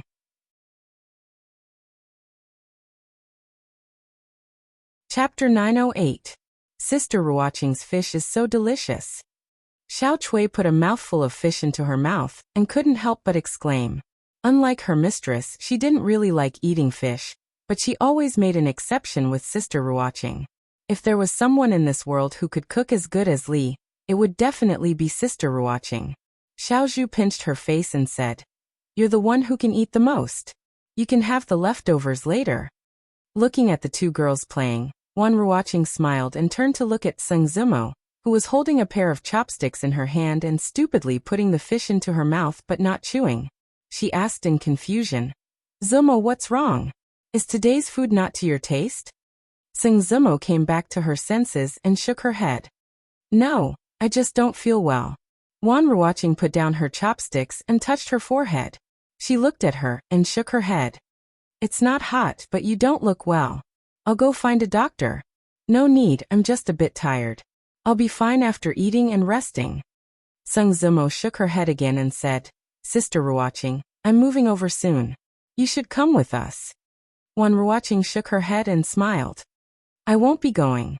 Xiao Zhu and I will move back to Willow Lane. We've lived there for a long time and are used to it. Sung Zumo lowered her head and was silent for a while. She suddenly asked, If I take away something you like very much, what will Sister Ruoqing do? Wan Ruoqing was surprised. What thing? She looked into Wan Ruoqing's eyes and said in a low voice, There's something that Sister Ruoqing likes very much. It's something that is very important to you. We both like it very much, but you liked it first. Wan Ruoqing smiled and put a piece of fish in her bowl. Take it if you like it. I don't have anything that I like very much or that's very important to me. What if it's that piece of paper with Immortal Magpie Bridge on it? Wan Ruoqing paused in the middle of taking back her chopsticks. Soon she smiled and nodded. Sure, but I left it in the brothel. I'll bring it to you when I come back tonight. Under the dim candlelight, Wan Ruoqing spread out the yellowed paper. Some parts of the paper had already become tattered. She gently stroked the words on the paper with a faint smile on her face. She didn't know how much time had passed until the oil lamp lit up. She folded it again and walked out the door. She lowered her head and looked at the thing in her hand with some reluctance. Then she knocked on the door next door. The door opened very quickly, and Goddess Luo Shui walked out with sleepy eyes. She muttered, Sister Ruoqing, it's already so late. Why aren't you sleeping? Wan Ruoqing handed over the things in her hands. This is for you. She rubbed her eyes, took it with both hands and asked doubtfully, What is it? The things you talked about during the day. She reached out to tidy up her messy hair and said, It's late. Go back to sleep. Sung Zumo pulled her arm. I want you to talk to me. Before Wan Ruoqing could nod, she was dragged in and sat on the edge of the bed. Sung Zumo hugged her arm and rested her head on her shoulder. She murmured, I don't want to leave you. You're about to get married, but you're still so childish. Sister Ruoqing, I'm sorry. She suddenly raised her head and looked into Wan Ruoqing's eyes. I stole your favorite thing. Wan Ruoqing shook her head and said, It should have been yours in the first place. What's mine is yours. What's mine is yours. After a moment of silence, Sung Zumo suddenly smiled. She hugged her waist and said, Hee hee, what I said today was all a lie. How could I steal something that my beloved Sister Ruoqing likes? Don't you like my poetry book very much? I'll give it to you. Huh? Seeing her sudden change, Wan Ruoqing was dazed and looked at her with a confused expression. What are you talking about? She hugged Wan Ruoqing, and the two of them fell down together. Sleep. Wan Ruoqing struggled to get up. I'm going back to my room. She flipped over like a spoiled child and pressed Wan Ruoqing under her body. No, I want to sleep with you in my arms tonight, and in the future. You're about to get married. How can you? I don't care. I want in the future. I want forever. All right. If you say forever, then forever. Wan Ruoqing said helplessly. Then her body stiffened. She blushed and whispered, Sleep, sleep. Don't touch. Goddess Luo Shui grabbed her hand and put it on a soft spot on her body. She murmured, Now we're even. Li looked at Mississippi Lu, who was behind him, helplessly and said, Don't follow me. I've said it 10 times. When things in the capital are settled, I'll go with you. Why are you in such a hurry? Mississippi Lu asked lightly. What else do you have to deal with? The Chui family. If the Chui family doesn't fall, how can we leave in peace? It's not like you don't know what happened a while ago. This kind of person is insane and has no bottom line. He can do anything. You don't want the people and things related to us in the capital to be targeted by the Chui family after we leave, right? Mississippi Lu didn't ask him again this time. She turned around and walked outside. Li was stunned for a moment and asked, Where are you going? Mississippi Lu replied lightly, I'll help you. Li grabbed Mississippi Lu's arm and pulled her back. He regretted telling her about it earlier. Fong stood not far away and watched the joke. Compared to Li Yi, who was having a headache, he was obviously in a much better mood. Recently, Fong could be said to be riding on the crest of success. When he spoke, his back was much straighter. Mrs. Fong and her sworn sister, Miss Xiao, had just come back from shopping. Fong was carrying a lot of bags of various sizes in his hands, but his face was full of bright smiles. Mississippi. Lu stopped and asked, "Do you feel that Uncle Fong is different from before?" Li Yi was surprised and asked, "What's the difference?" Mississippi Lu thought for a moment and said, "In the past, when he was with Mrs. Fong, he always looked sad. Recently, he has been smiling more and more." Li Yi sighed and said, "People are in high spirits when they encounter happy events. Let him be happy. I just learned 2 words yesterday, and they seem to say that you can't be too happy." Mississippi Lu looked at him and said, "When things reach an extreme, they will go in the opposite direction. Extreme joy begets. What is it again?" "Extreme joy begets sorrow." Mississippi Lu glanced at him and said, "You don't need to remind me. I can also think of it." A strong man came from the front and greeted the two of them. "Young master," second Mississippi, Li nodded and asked, "It's old Sue. Didn't you go to Qing and mansion to pick up mother-in-law? Where is mother-in-law?" Old Sue sighed and said, "As soon as I came to the capital, I was dragged to the streets by my mother-in-law. I didn't bring any money with me, so I came back to get some." Li waved his hand and said, "Go quickly. Remember to bring more." The strong man laughed and greeted the 2 people who were walking toward him. "Hello, sister-in-law. Hello, Miss Hong." After saying that, he realized that something was not quite right. His eyes stared straight at the young girl beside Mrs. Fong. Mrs. Fong looked at him and asked with a puzzled expression, "Do you know my sister?" "I don't know her." "Sister-in-law, you go ahead. I have something to do, so I'll go back first." Old Sue shook his head with a firm expression and strode forward. Mrs. Fong turned around, looked at him and shouted, "Stop right there." Crash. The strong man stopped in his tracks. Fong's face turned pale, and the big and small bags in his hands fell to the ground. "What's wrong with him?" Mississippi Lu looked at Li Yi and asked in confusion. Li Yi pressed one hand on his forehead and sighed. He said he's too happy. Extreme joy begets sorrow. Chapter 909. Tell me, do you know the younger sister of the Xiao family? Mrs. Fong looked at Old Sue and asked with an aggressive gaze. Old Sue secretly glanced at Fong. Cold sweat broke out on his forehead. He trembled and said, "I." Mrs. Fong put her hands on her hips and said angrily, "You what? Tell me." Fong sighed. As soon as he took a step forward, he heard a sigh. The woman next to Mrs. Fong sighed and said, "Cousin, don't worry. I won't cause any trouble for your family. I'll go back in a few days." As soon as he finished speaking, everyone present was dumbfounded. Old Fong pursed his lips in confusion, while Old Sue stood rooted to the ground in a daze. Mrs. Fong was the first to react. She pointed at Old Sue and asked the woman, "Sister, is he the distant cousin you mentioned?" The woman nodded and said, "If it weren't for the disaster in my hometown, I." Mrs. Fong was already furious. She pointed at Old Sue and scolded, "You heartless man. You forgot your poor relatives when you got rich. Sister, you'll stay with us from now on. We won't trouble this heartless guy."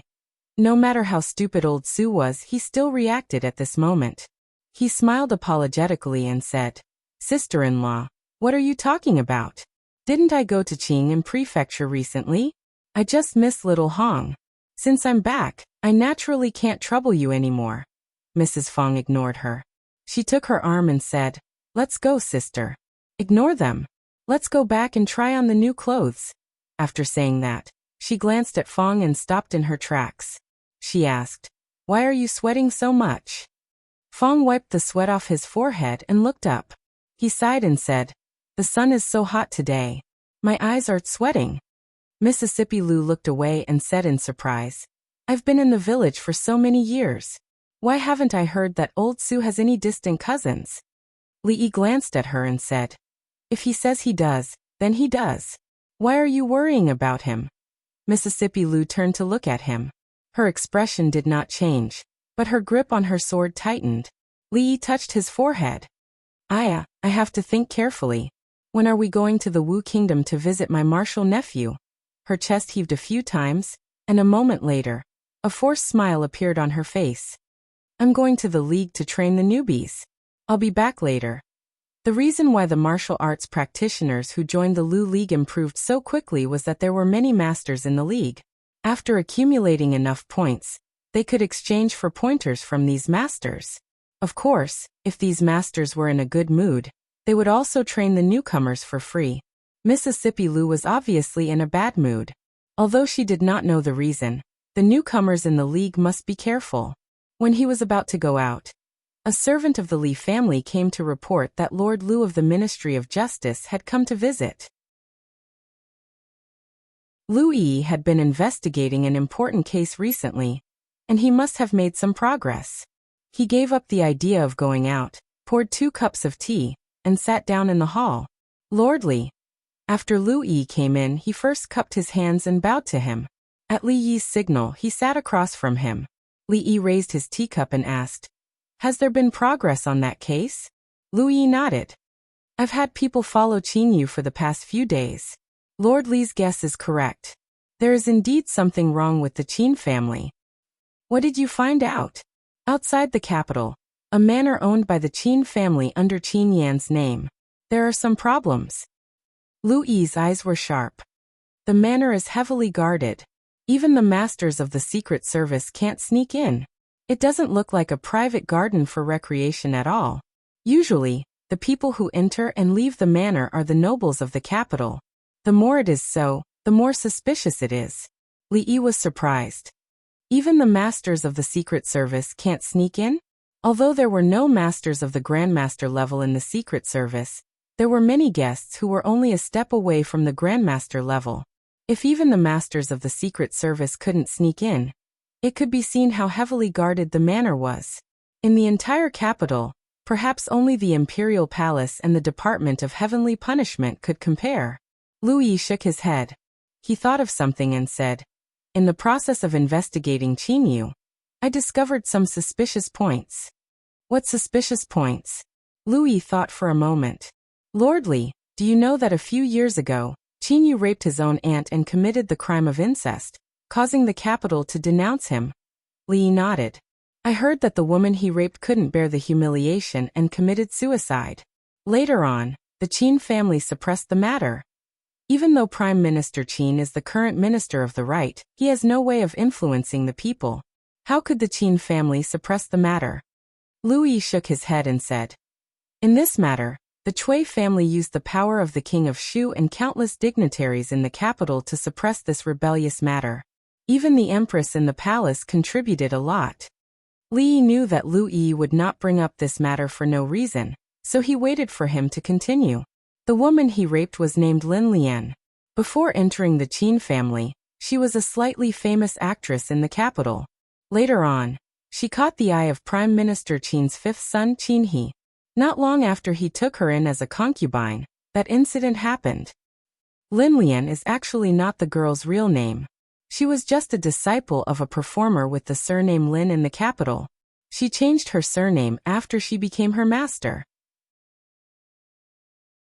That Lin Lian passed away a long time ago, and the disciples she took in her lifetime all had different experiences. That Miss Lin Lian is the oldest of her disciples and has inherited her acting skills. Her youngest disciple has completely inherited her skills in the art of the zither, and has even surpassed her. She is extremely famous in the capital. Li Yi sighed and said, "Her youngest disciple, the girl with outstanding skills on the guqin, her stage name is Lin Shuangshuang, right?" Lu Yi nodded and said, "Yes, it is the deceased Lin Shuangshuang. Lin Qin, who reported to the Ministry of Justice, is also their sister." The common people only know that Chu Ping killed Lin Shuangshuang, but they have overlooked one thing. Lin Shuangshuang was already seriously ill. Even without that incident, she only had a few months to live. Lu Yi shook his head and said, "This is not all suspicious. Official Zeng said that there was no such thing as a criminal. This matter was originally a trap set up by the Cui family for the Chu family. The Cui family bribed Lin Shuangshuang in advance, but their original intention was not to use Lin Shuangshuang's death to threaten the Chu family. That night, someone saw the fifth master of the Qin family, Qin He, in a restaurant across from the Fine Sound Pavilion drunk. Official Zeng once said that when there are too many coincidences, it is no longer a coincidence. Li shook his head and said, "So this was not a trap set up by the Cui family for the Chu family." Lu Yi looked at him and nodded. This was a trap set up by someone for the Cui family and the Chu family. If the Chu family is crippled, the Cui family will lose an arm. Lu Yi put down his teacup and said, "Although Prime Minister Qin has not had much contact with the Cui family in this past year, the relationship between the two families cannot be severed. If something happens to the Qin family, the Cui family will really lose an arm." He raised his head and muttered, "This fifth master Qin, what does he want to do?" The Fong family. The wife of the Fong family, and the girl walked into the house arm in arm. Fong came in carrying bags of various sizes. "Close the door," the wife of the Fong family suddenly said. "It's broad daylight, why close the door?" Fong muttered. He put down the things in his hands and closed the door. The wife of the Fong family let go of the girl's hand and looked at the two of them. With a cold expression, she asked, "When did you start?"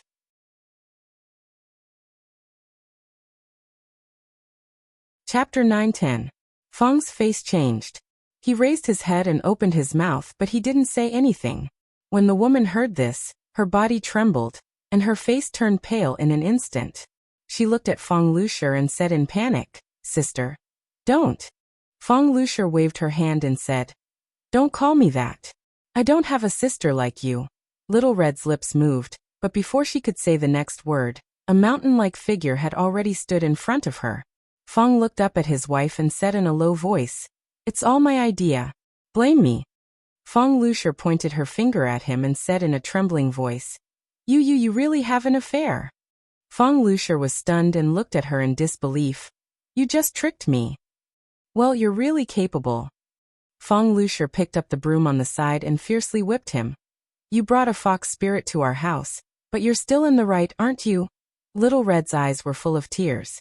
She desperately stood in front of Fong and cried, "Sister, don't hit Fong Lucier. If you want to hit him, hit me. It's all my fault. I seduced him." Fong Lucier's broom didn't fall. She collapsed on the ground and cried, "Why is my life so bitter? I can't live like this anymore." Fong Lucier's face showed a painful expression. He scratched his hair hard and then loosened it powerlessly. Li Yi and Lu Yi walked out of the mansion. Lu Yi thought for a moment and said, "After all, it's a serious matter. If we don't have enough evidence, we can't do anything. I'll ask them to keep an eye on it and try to get some useful clues." "Don't bother." Li Yi waved to the sloppy old man not far away and said, "Su, I need your help with something." 10 drumsticks. The sloppy old man had recently understood that White Rabbit creamy candies was not a long-term solution. Under the influence of his second granduncle, he had a special liking for drumsticks. This was not the only thing he had learned from his second granduncle. Yesterday, he had even asked Li Yi to make him a rocking chair that was exactly the same as his second granduncle's. Li Yi nodded. "Deal. It was just cooking once." Xiao Huan's body was still growing during this period of time. She should eat more good food to nourish herself. After 2 years, it would be difficult to nourish herself again. The sloppy old man glanced at Lu Yichang. "What are you waiting for? Let's go." Lu Yi looked at him. Li Yi waved his hand and said, "If there's anything, tell Su. You guys just have to wait for the news." Grandmasters could be said to be the pinnacle of martial artists. Ordinary martial artists could only be found but not sought after. Using them to gather information was definitely a waste of their talents. After sending them off, when he was about to walk back, he saw a figure squatting in the corner with his head buried between his knees. There was no sound at all. Li looked around, walked over, and asked in confusion, "What's wrong now? Didn't you make it clear just now?" Fong raised his head and said in a hoarse voice, "Xiao Hong is gone." Li Yi was stunned. He looked at him and asked tentatively, "Your wife knows?" Fong nodded. Li Yi squatted down beside him and wanted to say some comforting words. When the words were about to come out, they only turned into a sigh. Don't be anxious about this kind of thing. Let's take it slow. Feng raised his head and looked at him with burning eyes. He asked, Young master, am I too much of a jerk? After that, he lowered his head and shook his head. No, I shouldn't ask you this question. The problem that Feng encountered could only be solved by himself. No one else could help or intervene. Li Yi's own affairs were even more complicated. They needed to be done step by step and could not be rushed. Beast, he's a beast. The sloppy old man came in from outside angrily. Li Yi was worried that he would get angry and tear down the house. He hurriedly stood up and asked, What happened? The sloppy old man was still angry. That place is a devil's den. I've lived for a long time, but I've never seen such a crazy person. The owner of that place should be killed by 1,000 cuts. If it weren't for Lu's repeated orders yesterday, I would have massacred that devil's den. Lu Yi followed behind and said in a low voice, Your Excellency, it's almost certain that those missing women are related to the Qin family. The previous Peng family should have set up a trap for Chu Ping. That place is the root of evil. Li looked at him. That place and the Peng family. Lu Yi gritted his teeth. It's the same place. I've already sent people to the Secret Intelligence Office to send more people. There's no time to lose. We need to act immediately. Lu Yi said a few words in a hurry. Someone from the Secret Intelligence Office came to report and left in a hurry. After the sloppy old man sat down, he gulped down a few mouthfuls of tea and recounted everything he had seen last night.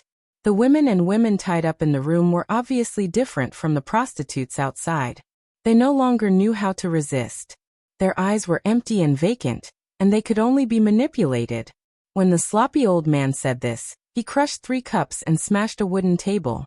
Li Yi had taken away the precious purple clay teapot in time to avoid this disaster. He shook his head and said, The Secret Intelligence Office has already mobilized all their forces. Calm down and wait for the news. As soon as he finished speaking, Feng walked in from outside in a daze. He looked at Li Yi and said in a daze, Young master, Little Red is missing. Li Yi said in surprise, Missing? She didn't return to the Jade Courtyard? Feng shook his head and said, No, I asked the madam. She said that Little Red hasn't returned since she left last time. Li Yi thought for a moment and asked again, What about Drunken Ink? Feng looked anxious. I went there too.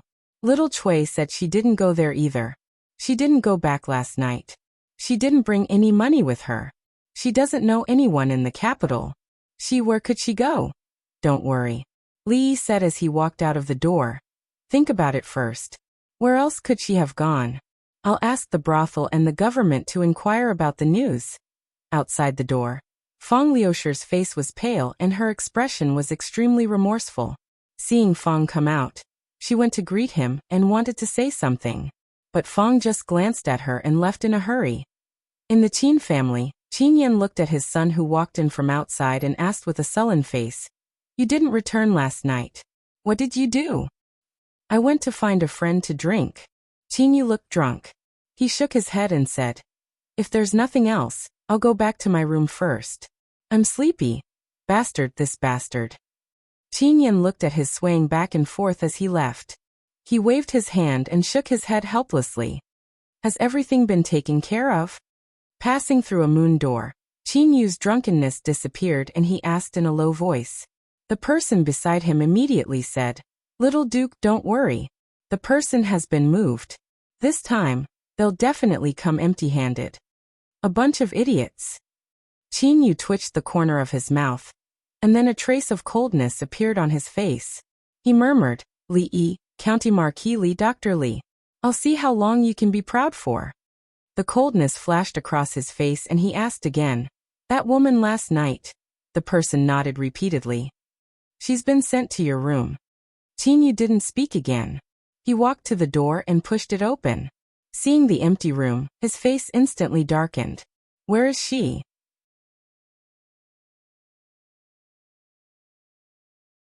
Chapter 9:11.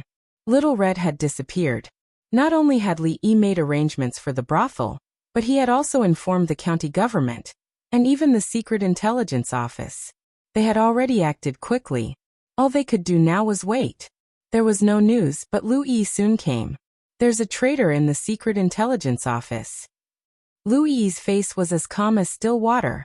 He said slowly, "When we brought people there were no traces left.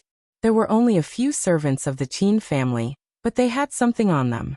After all, that was the house of an important official in the court. It's a bit troublesome." Li looked at him and asked, "You didn't find any clues at all?" Lu Yi shook his head. "One night is enough for them to move the people away. Other clues are not enough to be used as evidence. There are people watching the surroundings, and there are no suspicious people coming in or out. There should be a secret passage inside, but we have no reason to search it now." "What about the traitor?" Li asked. "He committed suicide." Lu Yi shook his head and said, "That person has been in the Secret Intelligence Office for nearly 20 years. When we found him, he bit the poison sac and didn't say a word." "I see." Li nodded and asked again, "Do you know which family the carriages that go in and out usually belong to?" "There are records of them," Lu Yi replied, then raised his head and said, "But sir, with just these, I'm afraid it's difficult to form evidence. Moreover, those people are all nobles in the capital, and their status is extraordinary." Li waved his hand. "These are enough." The Secret Intelligence Office had a special status in the court, but it was still troublesome to encounter such things. Lu Yi would have a headache later. Breaking into a private house was not a big deal in other places, but this was the capital, and everything had to be done according to the law. Moreover, the court had changed the law not long ago against the opposition of countless nobles. If the court protected the Secret Intelligence Office breaking into an official's house, it would undoubtedly be contradictory. It would give those people a reason, and maybe something more serious would happen. To be honest, even Li Yi himself didn't expect that they could plant people in the Secret Intelligence Office. He had to admit that he had underestimated the Cui family. This time, Lu Yi had returned without any results. They would definitely be more careful and even stop all actions. If they wanted to collect evidence through normal channels, it would be very difficult. Crack. In the end, Li Yi did not manage to keep the teapot. "You didn't find him?" The sloppy old man slammed his palm on the new table, causing it to shatter. The teapot on top of it also fell to the ground and broke into several pieces. "Are they messing with me?" The anger on the sloppy old man's face didn't last long. He quickly revealed a smile, stroked his beard, and muttered, "Interesting, interesting. How many years has it been since I've encountered something so interesting?" The smile on his face was like that of a benevolent elder, but the servant girl who came in to clean up the mess couldn't help but shiver. She felt her body was a little cold, and her hands moved a little faster. "Cui family." Cui Qingming sighed and said, "What a pity. In the past 20 years, there was only one spy left in the Secret Intelligence Office. Now there's no one left." Someone beside him comforted, "Second brother, there's no need to sigh. As the saying goes, there's no gain without loss. Although we've lost that spy, the Secret Intelligence Office recklessly intruded into an official's residence. This is not a small crime. The imperial court has reformed the law, and it can't be overturned. With Lu Yi around, the Ministry of Justice is almost unable to interfere. If we get rid of him, it will be much more convenient to do things in the future." Cui Qingming nodded and said, "Let them be prepared. This time, if we don't pull Lu Yi down completely, we won't rest." The Cui clan hated Lu Yi to the bone. At that time, it was precisely because of Lu Yi's meddling that caused all their arrangements and deployments towards the Chu clan to turn into ash. The Chu clan had fallen, and the Cui clan had lost an arm. If this matter were to implicate the Qin clan and those people, then they would really arrive at the end of their rope. At this point, they almost understood that it was unlikely for His Majesty to summon the King of Shu back. But if the status quo was maintained, it might not be a bad thing for them. Once His Majesty passed away, who was more suitable than the King of Shu in terms of identity and status when the position of the Eastern Palace was vacant? If it really came to that, it would be much easier for them to do things. Cui Qingming showed a sarcastic smile and said, I really want to see with my own eyes what expression County Marquis Li has now. Li Yi was naturally anxious, but it was not because of the secret intelligence office. As long as he knew the facts, the evidence was not important. What he was worried about was that if something really happened to Little Red, Old Fong's family would be ruined. However, the brothel and the government were not omnipotent. Even if they were to find clues, it would take time. Instead of searching around like a headless fly, it was better to wait here. Some people of the Chui family were also anxious. Little Duke, I've asked the front and back doors, and no strange woman came in or out. That woman must be hiding somewhere in the mansion. If you look hard, you can definitely find her. Qin Yu glanced at him coldly and said, Go and look for her. Go and look for her in every room in the mansion. The servant was stunned and asked again, Go and look for her in every room. Prime Minister and the Masters. Qin Yu kicked him and said, Except for those few, don't let anyone go.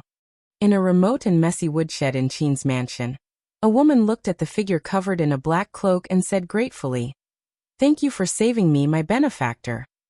Little Red, why are you here? A hoarse voice came from the black cloak, and it was not difficult to tell that it was a woman's voice. I was caught by them, the woman replied. Then she realized something and asked in shock, How do you know my name is Little Red? The person in the black cloak put down the hood of her cloak. It was an ordinary-looking woman, but there was a long scar on her face, which looked a little scary. The woman looked at her and said, I went down the mountain with Uncle Fong and saw you on the road. Little Red's expression was a little excited. She grabbed her sleeve and asked, You know Big Brother Fong? The woman with the long scar on her face did not answer this question. Instead, she looked at her and said, This place is very remote. They can't find this place. You hide here first. I'll think of a way to spread the news. As soon as she finished speaking, there was a sudden urgent knock on the door. The woman's expression changed. She hurriedly let Little Red hide in a large vat, and threw her black cloak inside. She carried a bundle of firewood and walked to the door. She asked, Who is it? The firewood is not ready yet. Wait a moment. A rough voice came from outside the door. Open the door. The community sends warmth.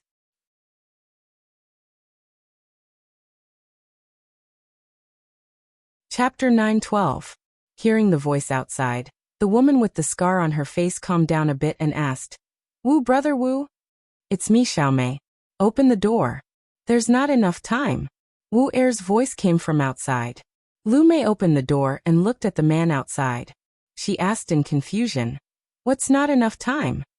There's not enough time to explain. Wu Er closed the door and said, Hurry and call the girl out. Those people are coming. As soon as he finished speaking, the sound of messy footsteps could be heard. Lu Mei's expression changed greatly. Wu Er closed the door and grabbed her arm. He said in a low voice, Let's go. I'll tell you in detail later. Search. A group of Qin family guards kicked open the door of the woodshed and searched inside and out. They also looked at the woodpile, water tanks, and other places where people could hide, but they didn't find anything. The leader waved his hand and said, Search other places. Qin Manor, back residence. Wu Er led the two of them through the narrow path between the rock garden and the wall. Lu Mei hesitated for a moment and finally couldn't help but ask, Brother Wu, how did you know? Now is not the time to talk about this. Wu Er quickly said, They are searching the entire Qin Manor. It's not safe to hide there. I'll take you to a safe place. Xiao Hong followed and said in a weak voice, Thank you, big brother. No need to thank me. Wu Er smiled and said, If you want to thank someone, thank Fifth Lord. Otherwise, such a beautiful girl would have been defiled by that beast Qin Yu again. The three of them were in a deserted garden in the Qin family. The weeds were as tall as a person, and they followed the narrow path between the rock garden. They didn't encounter anyone along the way. Somewhere, Wu Er pushed open a small door. After the three of them walked in and closed it from the inside, he let out a sigh of relief and said with a smile, Okay, we're safe now. The small door was clearly the back door of a house. Wu Er took the two of them to the front yard. A middle-aged man was already standing there waiting. Wu Er walked over and said with a smile, Fifth Lord, I've brought the girl. Fifth Lord nodded and looked at the girl. I'm afraid it's not easy to send you out from here. Do you have any family in the capital? Xiao Hong thought for a moment, and was about to speak. She paused and said after a long time, just tell the Madam of Jade Courtyard that I'm here, and she will know what to do. Fifth Lord shook his head and said, if that's all, I'm afraid it won't work. Miss doesn't know where this place is. Open the door, open the door. Suddenly, the sound of knocking came from outside the courtyard. The knocking was so forceful that it seemed like the entire door was going to crack.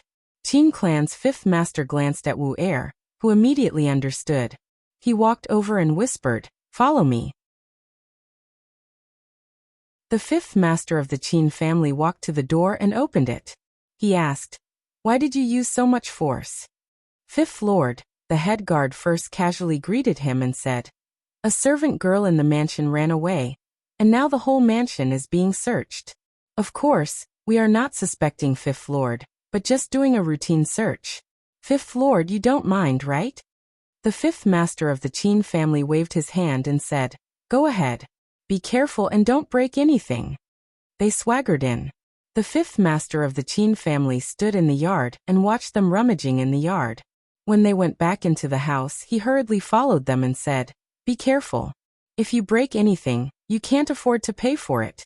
They didn't dare to be too arrogant. After searching for a while, the leader knocked on a wall on the inside and pushed it hard.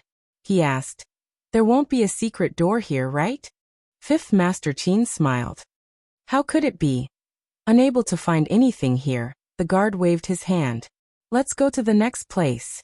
Fifth Master Qin followed them out. After closing the door, he walked back. He knocked on the wall that the guard had pushed 3 times, paused for a moment, and then hurriedly knocked 3 more times.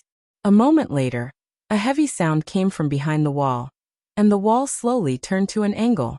Wu Er came out from behind the wall, wiped the sweat from his forehead, and complained, Fifth Master, this wall really needs to be repaired. It's so hard to switch it on and off. Fifth Master Qin waved his hand and said, sit down and rest for a while. Wu Er sat down at the table, picked up a teapot, and gulped down a mouthful of tea. Then he asked, Fifth Master, we saved Miss Hong. What should we do now? It's impossible for us to send her out alone. Fifth Master Qin shook his head, looked at him, and said, go find this girl's family and report it to the authorities. Ah. Wu Er was stunned and said, report to the authorities? But Fifth Master, this is the Qin family. We should have a bottom line. Fifth Master Qin looked at him, shook his head and said, what's right is right, and what's wrong is wrong. This has nothing to do with whether I'm a member of the Qin family or not. Fifth Master, you. Wu Er stood up with a solemn expression. He bowed to him and said, you're really a good person. It's just for justice. Wu Er nodded and asked, which official should I report to? The capital magistrate or the capital governor? Fifth Master Qin looked at him, smiled and said, report whichever one you like. I believe you know what to do. Wu Er patted his chest and said, don't worry, Fifth Master. I won't let you down. Wu Er strode out. Fifth Master Qin looked at the two of them and said, I'm afraid you'll have to suffer for a while. The 2 women thanked him repeatedly. Fifth Master Qin looked behind him and saw that the gambling wall was still tilted. He walked over and shook his head, saying, this Wu Er is always careless and forgets to close it again. He stretched out a hand and closed the wall until it was seamless. Then he walked over, looked at the 2 women, smiled and said, it's still early. What do you want to drink, tea or something else? The county government or the prefecture government? On a street somewhere in the capital, Wu Er looked up, murmured, and stepped into a mansion. He said to the guard at the door, find Lord Li. In the courtyard of the Li mansion. Feng Luxia looked at Feng with a regretful expression. It's all my fault. If it weren't for me, she wouldn't have left. Feng squatted on the ground, sighed, and shook his head, saying, it's not your fault. It's all my fault. I shouldn't have hidden it from you. Feng Luxia lowered her head and said, if she can come back, you can do whatever you want. If he had heard this earlier, he would have been extremely excited, but at this moment he couldn't bring himself to think about it at all. Hey Feng, long time no see. A figure came in from outside and looked at Fong. He first greeted him with a smile and then asked, "Is Lord Li here?" Fong waved his hand and said in a hoarse voice, "Inside." Hearing the voice outside, Li Yi had already come out. When he saw Wu Er, he asked in surprise, "Why are you here?" "I'm here to report a case." Wu Er touched his head and said with a smile, "Qin Yu took a girl back. Fifth Master and I secretly saved her. We couldn't send her out, so Fifth Master asked me to come out and report the case." "Took a girl?" "Yes." Wu Er nodded and said, "This time the evidence is conclusive. He can't run away. But we still have to go to the Jade Courtyard. The girl said that only the Madam of the Jade Courtyard can report the case." "The Madam of the Jade Courtyard?" Fong's body trembled.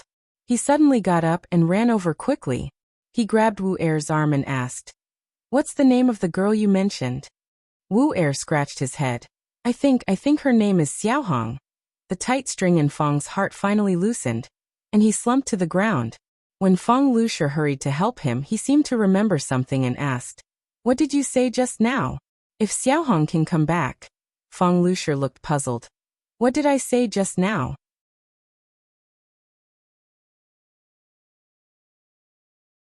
Chapter 913. Yesterday, the Secret Intelligence Division broke into an official's residence. Today there were many impeachment memorials. This organization had always had a mixed reputation. At a critical moment, there was no lack of people hitting someone when they were down. The court was in turmoil. Even if there were clues, they couldn't break into the minister's residence again. After the capital's magistrate, Lu Dayo, received the report from the Madam of the Jade Courtyard, he considered the special nature of this case and asked the princess as quickly as possible. After receiving the order to search the Qin manor, he rushed over with the bailiffs of the county yamen. Among the many bailiffs, the person leading them was a burly man. His face was filled with anxiety as he urged the bailiffs to hurry up. "Li Manor." Wu Er scratched his head and said to Li Yi, "My lord, if there's nothing else, I'll be going back first." Li Yi thought for a moment, looked at him and asked, "How did Qin He know that Qin Yu captured a girl and brought her into the manor?" "I don't know either." Wu Er shook his head and said, "Fifth Lord only told me to save Xiaomei and that girl. I don't know how Fifth Lord found out about this." Li Yi thought for a moment and said, "I'm afraid he already knows about you. You don't need to go back. Haven't you always wanted to go to the Lumang? You can go there now." Wu Er smiled and said, "There's no hurry. I still want to go back. Maybe I can be of some use." Li Yi hesitated for a moment and nodded. "Next, there may be some unrest in the Qin family. Be careful." "I know." Wu Er nodded. "I'll be going back first." In front of the Qin manor, Lu Dayo politely bowed to Qin Yan and said, "This is an important matter. This official has already asked the princess. Please cooperate, my lord Qin." Qin Yan's expression was unsightly as he questioned. Yesterday, the Secret Intelligence Division barged into the Qin residence, but Lord Lu actually brought bailiffs here today to arrest people. What kind of place do you think the Qin residence is? Is it a place that you can enter and search as you please? The expression on Lu Dayo's face was very polite.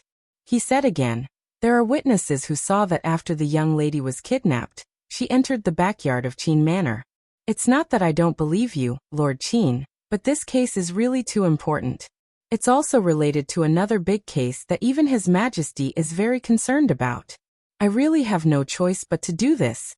Let them search." Qin Yan wanted to say something else, but an elderly voice came from behind him. Qin Xiang waved his hand. There was no joy or anger on his face.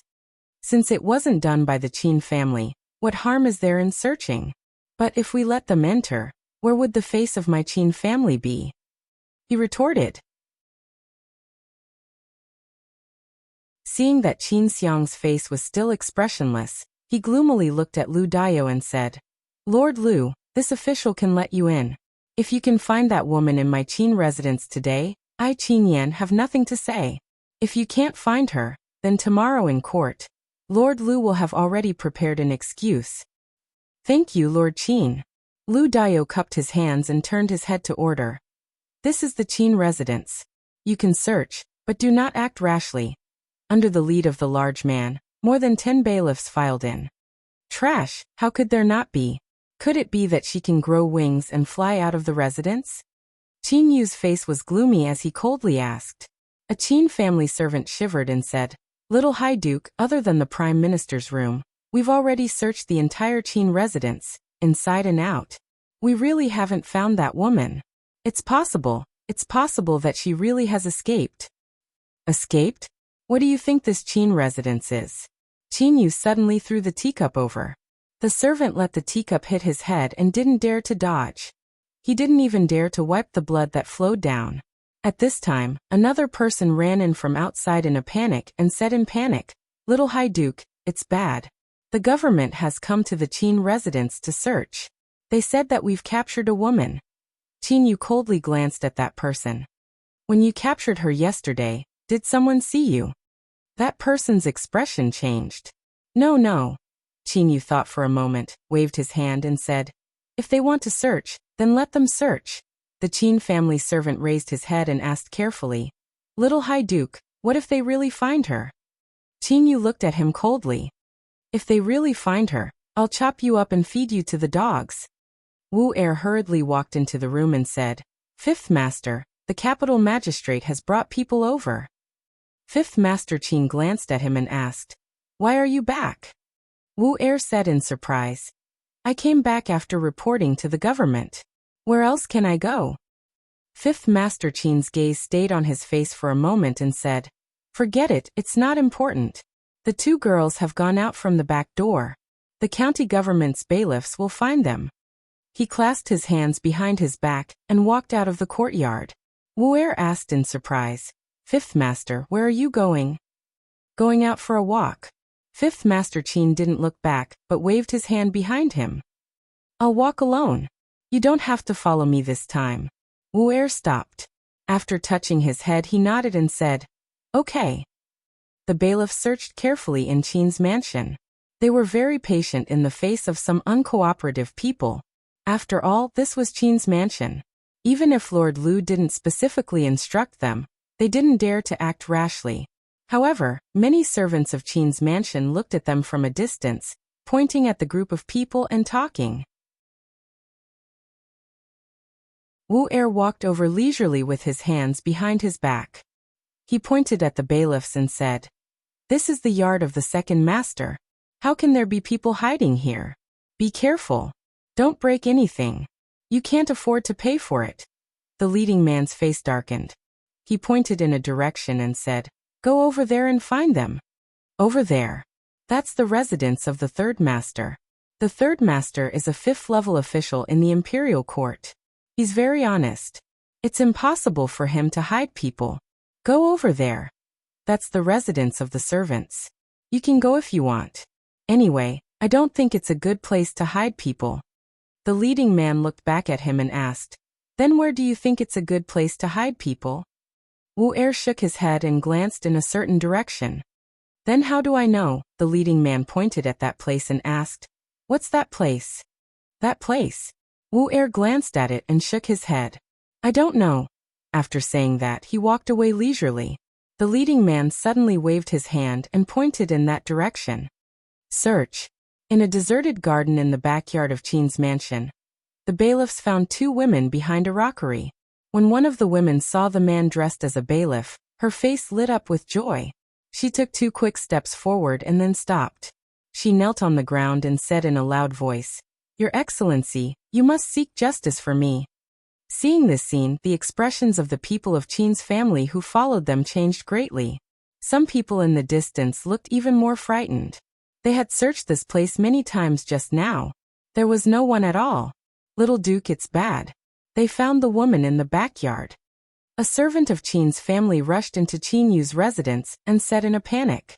Qin Yu clenched his fists and his face was extremely gloomy. The servant said anxiously, "Little Duke, it's better to hide first. You won't be able to leave in a while." Qin Yu looked outside, loosened his clenched fists, and turned into the backyard.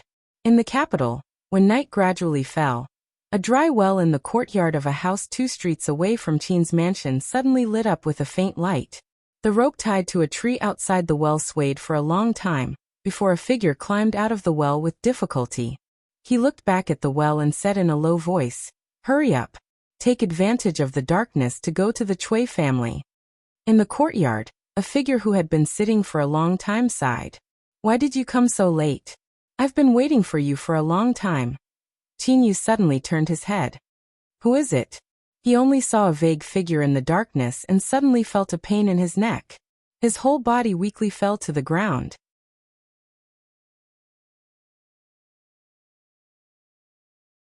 Chapter 9:14. Qin Manor. All of the Qin family's servants temporarily stopped what they were doing. They were absent-minded and would occasionally look in a certain direction in the manor. In a very spacious hall, Qin Xiang looked at the young woman in the hall and said in a deep voice, "Where is he?" A servant of the Qin manor walked in from outside and said respectfully, replying to the Prime Minister, "The young duke is not in the room." Lu Dao bowed to Prime Minister Qin and turned to look at Qin Yan. He cupped his hands and said, "Sir Qin, this young Duke Qin forcefully kidnapped a civilian girl." Qin Yan's face was gloomy and he said coldly, "Sir Lu, you should be careful with your words. Although our court does not use words to convict people, before the matter is clear, it is best not to speak carelessly." After Qin Yan finished speaking, he looked at the woman and asked with a gloomy expression, "You said that you were kidnapped and sent here?" The man who looked like a bailiff frowned and took half a step forward, but he was stopped by Lu Dao. The woman nodded and said, "Yes." Qin Yan asked again, "Then how did you escape the room?" The woman opened her mouth, but before she could say anything, a silhouette stepped out from behind her. The woman with a scar on her face stared straight at Qin Yan as she spoke. "I heard this young lady calling for help in her room, so I secretly let her out." Qin Yan frowned. You what you? The man finally couldn't take it anymore. He took a step forward and said, "The witness and material evidence are conclusive. Do you still want to deny it?" "You are." Just as Qin Yan's anger rose, he was interrupted by Lu Dao. County Magistrate Lu smiled and said, "The country has its laws. The young duke forcefully kidnapped a civilian girl. This is an established fact. Her Highness the Princess has ordered this case to be investigated strictly. I hope that Sir Qin will not hide the information about the young duke." Qin Yan impatiently shook his head. "I don't know where he is." "This official is just reminding you." County Magistrate Lu smiled and respectfully bowed to Prime Minister Qin before saying, "Let's go." "Wait a moment." Qin Yan stretched out his hand and pointed at the woman with a scar on her face. He said, "She's a maidservant of my Qin clan. Lord Lu, are you taking her away as well?" Lu Dao shook his head and said, "What are you talking about, Mr. Qin? This girl is the key to this case. Of course, we have to take her with us." Qin Yan glared fiercely at the woman, but in the end he didn't make any further movements to stop her. Qin Xiang held his forehead and leaned back in his chair. He closed his eyes and muttered, "This bastard, this bastard." Qin Yan clenched his fists and walked to the door. He looked at a servant of the Qin clan and asked in a low voice, "Where is that unfilial son?" The man said in a low voice, "They left through the secret passage." Qin Yan lowered his voice and said, "Tell him to stay outside during this period of time. Don't come back." Although similar cases had occurred in the past, times had changed. The new system of the imperial court had just been established, and it was time for them to enforce the law. If they were caught, the punishment would not be light. In the distance, he saw a person walk over. With a dark expression, he asked, "Where did you go this time?" The Qin clan's fifth master, who reeked of alcohol and his clothes in disarray, cut a sorry figure, walked over. He looked around and asked, "Just now, I saw an official leave. Did something happen?" As he spoke, the smell of alcohol filled the air. Qin Yan took a step back in disgust and asked, "How did you end up like this again? You've lost all the face of the Qin clan." The Qin clan's fifth master waved his hand and said, "On the way back, I met a mad dog. As a member of the Qin clan, I obviously couldn't allow it to randomly bite me. Wouldn't that be losing face for the Qin clan? So, I broke its 5 legs and broke its teeth. Nonsense." Qin Yan waved his hand in extreme disgust. "Someone bring him back to the room." A sturdy figure hurriedly ran over and supported the Qin clan's fifth master with practiced ease. As they walked back, he said in a small voice, "Fifth master is really drunk. How can a dog have 5 legs?" The Qin clan's fifth master shook his head and countered, "You have 3 legs, why can't a dog have 5? It's all my fault. I've wronged you. It's not big sister's fault. I was careless. You're still willing to call me sister? I'm the one who doesn't deserve to be your sister." After apologizing to each other, the 2 women hugged each other and cried. Fong, on the other hand, was full of smiles. His smile was so wide that it almost reached his eyebrows. Li looked at the back corner. The lady, who had not raised her head since she walked in, pulled Xiao Huan's sleeve, signaling to her. The servant girl immediately understood. She slowly walked over and looked at the woman with a scar on her face. She pulled the woman's hand and whispered, "Sister Lu may come in. The eldest miss and the second miss are inside." "Son-in-law, of course I know this." Fong patted his chest and said, "Even though Lu Lao-san is not a good person, I am indebted to Xiao Mei. In the future, I will treat her as my daughter." Li shook his head and said, "You treat her as your daughter. She treats Xiao Hong as her sister. You treat Xiao Hong as you are the one who is not a good person." Fong ran away with a red face. Lu Daya walked over and shook his head, saying, "Master Li, Qinyu ran away. I'm afraid it won't be easy to catch him. Kidnapping a commoner girl is not a small matter, but it's not a big matter either. Moreover, it didn't lead to a tragedy. I'm afraid the Qin family won't be touched." "Who said I was going to touch the Qin family?" Li shook his head and looked at Fong, who was being lovingly beaten by Fong's wife. He said, "It's good that he's fine. As for the other things, we can take it slow." "What do you mean by it's not a big matter, but it's not a small matter?" The sloppy old man frowned, looked at Lu Dayo and asked, "Do you know what that place looks like?" What that bastard committed was more than just kidnapping a commoner girl. If he hadn't run fast, this old man would have let him see all kinds of strange martial arts in this world, so that his life wouldn't have been in vain.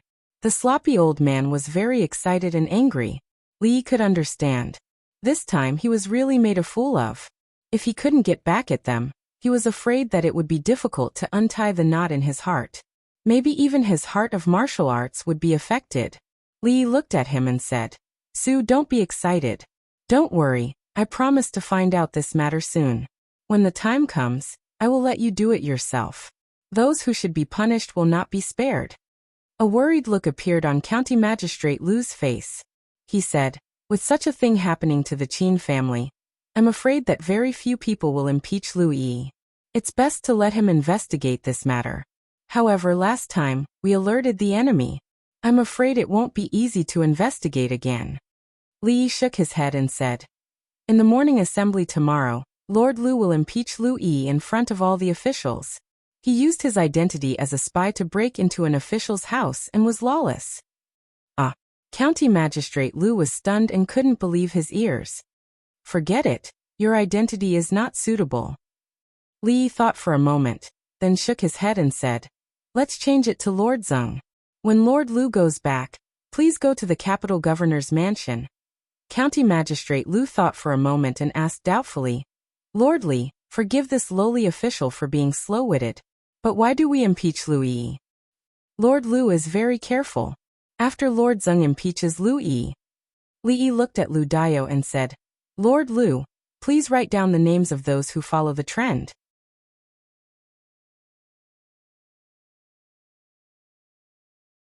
Chapter 9:15. Lu Dayo gazed at Li Yi in a daze for a long time. Only then did he raise his hands in a somewhat ashamed gesture and say, "Sir is wise." The actions of the county government were completely unconcealed. The matter of the Duke of Qin forcefully abducting a woman and fleeing to escape punishment quickly spread throughout Jingdou. This was not the first time the Duke had done such a despicable thing.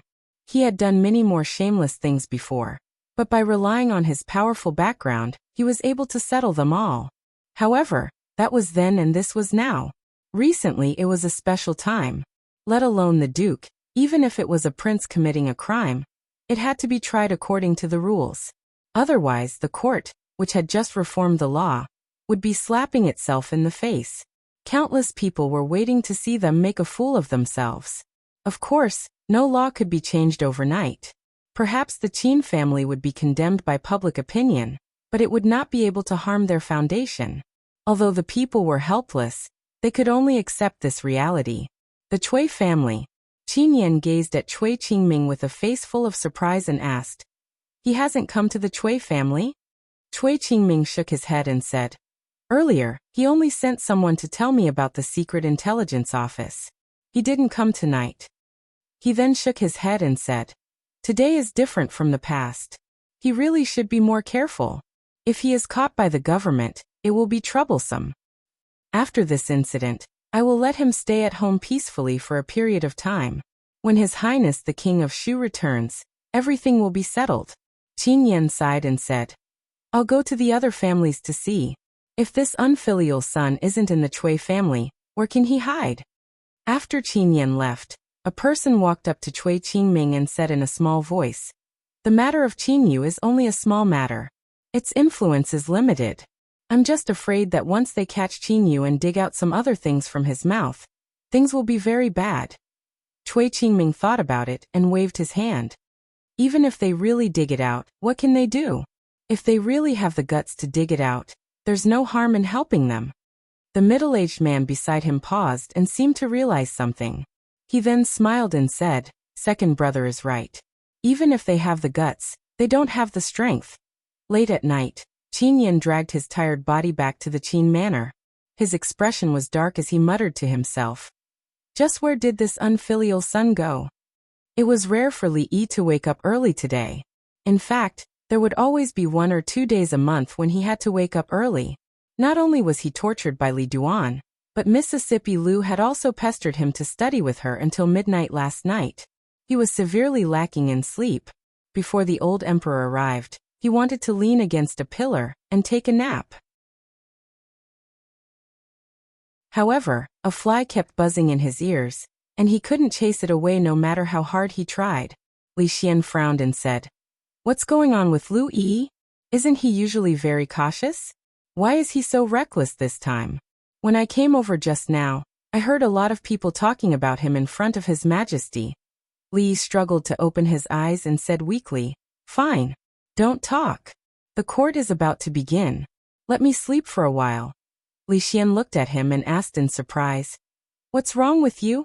Why do you look so listless?" Li Yi glanced at him and said, "If you had an energetic wife or sister, she wouldn't be much better than me." The surprise on Li Xian's face turned into shock.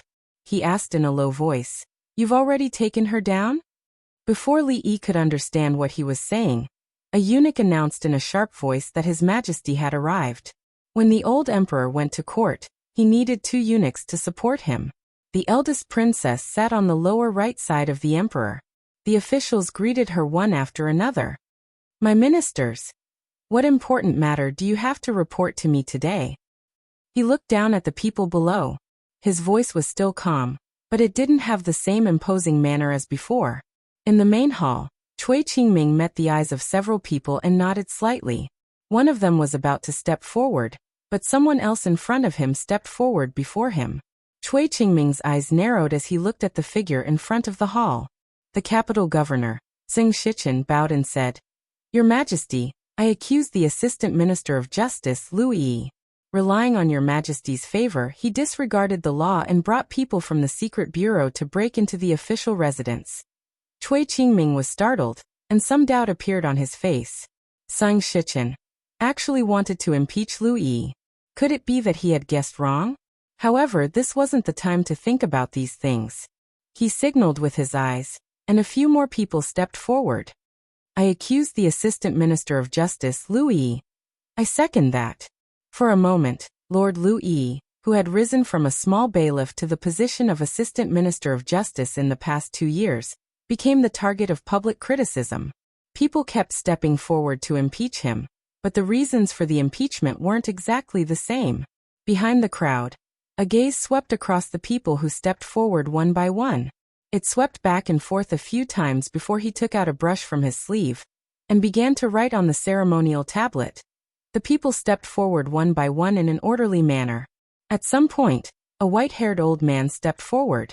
It's Lord Zhao. Even Lord Zhao can't stand the actions of the Secret Intelligence Bureau? Although the old man's official position wasn't prominent, he was known for his knowledge and had many students. Of course, the most important thing was that he was old enough to speak freely in the court. I accused the women's college of misleading the students. They actually spread the fallacy that parents with single eyelids cannot have children with double eyelids. This is completely unsubstantiated. Lord Zhao's words confused all the court officials in the hall.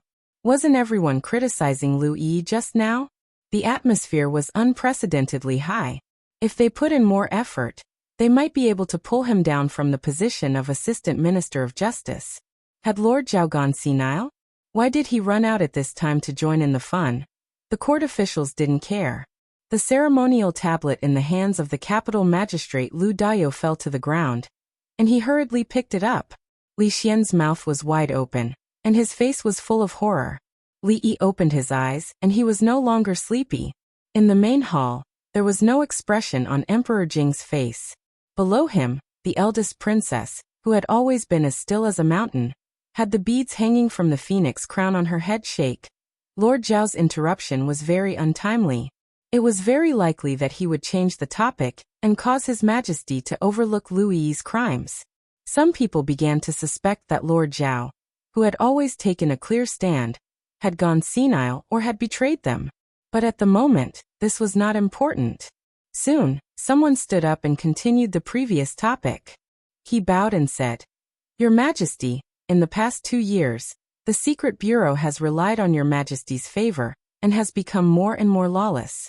If we don't control it, I'm afraid it will be detrimental to the court."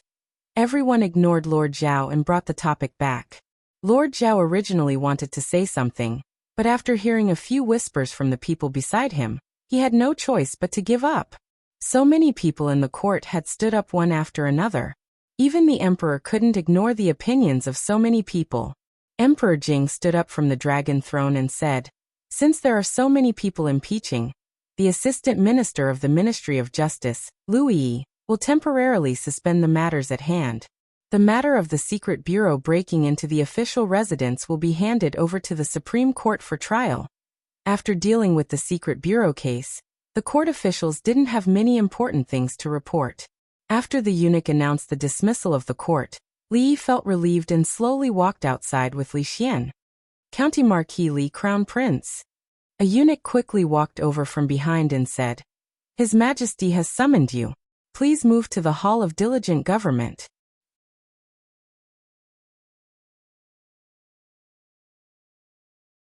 Chapter 9:16. Outside the Hall of Diligent Government, when they were about to step on the steps, Li Yi said to Li Xian worriedly, "Be careful when you go in." Li Xian nodded solemnly and said, "Don't worry, I know the importance of this matter." Regarding the matter of the women's college, although old Lord Zhao only said one sentence and the topic was quickly diverted, the officials and the old emperor didn't seem to hear it, but Li Yi always had a bad feeling in his heart. "Greetings, Your Majesty." "Greetings, Uncle Emperor." Inside the Hall of Diligent Government, the old emperor sat on his seat, while Changde and the eldest princess stood on both sides. Emperor Jing looked up at him and asked, "Do you know about the Secret Intelligence Unit?" Li Yi nodded and said, "The Secret Intelligence Unit found that many cases of missing women near the capital were related to the Qin family. Before breaking into the house, they had already confirmed this matter, but they didn't expect that there was a traitor in the Secret Intelligence Unit, who leaked the news in advance and allowed them to transfer the evidence." Emperor Jing looked at Changde, and Changde nodded slightly. Emperor Jing asked again, "I heard that Qin Yu of the Qin family raped a woman and fled to avoid punishment?" Li Yi nodded again. "It's true. Yesterday, the capital magistrate, Lord Lu, led the county government's constables and found the woman in the Qin family's residence. The witness and material evidence are conclusive, but Qin Yu is still missing. If we can find him, we might be able to find a connection between these two cases. It is not good for the Secret Intelligence Unit to intervene in this matter. I leave the Qin family's case to you." Emperor Jing picked up the teacup and moistened his lips, saying, "Is 1 month enough?" Li cupped his hands and said, I will do my best. The sloppy old man saw with his own eyes that the Qin family's case actually had a result, but it was difficult to show the process in front of everyone. If they still had any actions, they would definitely leave some traces, and things would be much simpler. But if after this matter, they completely stopped and couldn't collect evidence, things would become a little more troublesome. However, this case would come to an end sooner or later, so there was no need to worry too much. It was fortunate that the old emperor didn't seem to notice what the old man had said in court. Above, Emperor Jing took a sip of tea and turned to look at Emingzu. He asked, just now in the imperial court, great scholar Zhao accused the women's college of misleading students and spreading fallacies. Is that true? Li Xian's expression changed, and he clenched his fists tightly. Li closed his eyes and opened them again, looking at Emingzu. Mingzhu's expression was calm. After a while he said, recently, I have been focusing on national affairs and neglected the management of the women's college. Father, please punish me. Emperor Jing waved his hand and said, the affairs of the imperial court were forced upon you by me. How could I care about the women's college and talk about punishment? He then looked at Li and asked, great scholar Zhao said that parents with single eyelids can't have children with double eyelids. Is that true? Your Majesty, great scholar Zhao said. Emperor Jing looked at him and suddenly turned back and said, I am very interested in this matter. Changda, let the Secret Intelligence Office find 100 couples with single eyelids, and see whether their children have single eyelids or double eyelids. Li Xian suddenly raised his head, and the shock on his face could no longer be concealed. Above, the eldest princess looked at Li with a complicated expression. Li swallowed the words that he was about to say. He raised his head and looked at Emperor Jing. After a long time he sighed and said, Your Majesty, there is no need to trouble the Secret Intelligence Office with this matter. There was a dead silence in the hall. After a long time, Emingzi turned to look at Emperor Jing and said worriedly, Father. Emperor Jing's expression was calm. He stretched out his hand and pressed down, saying, Draft an edict to summon the king of Shu back to the capital. Then he waved his hand to the people below. You can leave first. I will leave. I will leave. Haha, what a single eyelid, what a double eyelid. After the door of the hall was closed again, Emperor Jing stood up from his seat and laughed twice. Then he coughed violently and coughed up a mouthful of blood. The three of them walked out of the hall, all looking worried. Li Xian looked back and asked worriedly, What should we do now? The two of them walked silently with their heads down and did not answer. He said anxiously, What time is it? Say something. Li looked back at Emingzu and asked, Are you hungry? Emingzu nodded, Yes. Li Xian was a little annoyed. Hey, what time is it?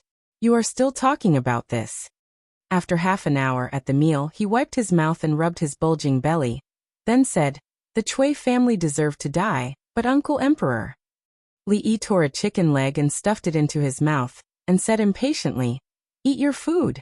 The Cui family would definitely perish, but definitely not in such a manner. He had heard the few violent coughs that came out from the hall, and he believed that Mingzhu had also heard it.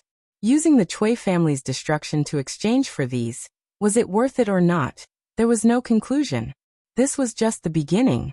The royal family had made such a big scandal. If it was leaked, it would cause a lot of trouble and public opinion among the people. This was something that even the brothels could not control. They still did not know what the impact of the storm would be. Li Xian bit the chicken leg and said, Uncle Emperor handed that case to you. How are you going to investigate it? Things had already developed to this point, and it was already out of their control. It was useless to think too much. Li looked at Li Xian, who had already eaten the chicken leg, and asked, Are you full? Li Xian rubbed his belly. I am full. If you are full, then go home and sleep. Don't think about that nonsense. Compared to the gloomy atmosphere of the meal party, the atmosphere of the Cui family was much more cheerful. This time, Louis Shui will definitely not be kind in the matter of the Secret Intelligence Agency. With so many eyes in the court watching, even if His Majesty wants to play favorites, I'm afraid it will be difficult. If the position of Assistant Minister of the Ministry of Justice falls back into our hands, it will be much more convenient in the future. No matter who gets the position in the end, it is always good for us to get rid of one person. In my opinion, that capital magistrate is also a person who does not know what is good for him. The gloomy expression on the faces of the Chui family members was swept away. After all, this was the only thing that could slightly turn the situation around in recent days. If it was not for Lu Yixue, the Chu family would not have fallen, and the Chui family would also have a power that was far more powerful than they were now. The scene of Lu Yixue being condemned by thousands of people in the court today still made them feel very happy when they thought about it. At this moment, a man suddenly jogged in from outside. His face was wild with joy. As he ran, he shouted, "Lord Chui, great news, great news!" Seeing that the man was almost wild with joy, Chui Qingming was puzzled and asked, "What happened? Why did Lord Su come personally?" The middle-aged man immediately said, "His Majesty has just drafted an edict to summon the King of Shu back to the capital." What? Chui Qingming's body trembled. He grabbed the man's arm and said excitedly, "Is this true?" "Absolutely," the man said with certainty. "The edict has already been sent to the 3 provinces. I saw it with my own eyes. Lord Chui, you just need to wait for a few more hours. I'm afraid you will hear the official announcement of the edict." "Good." Chui Qingming's eyes shone brightly. He laughed and said, "Good, it is indeed great news. Today, the Chui residents will hold a banquet to celebrate this matter."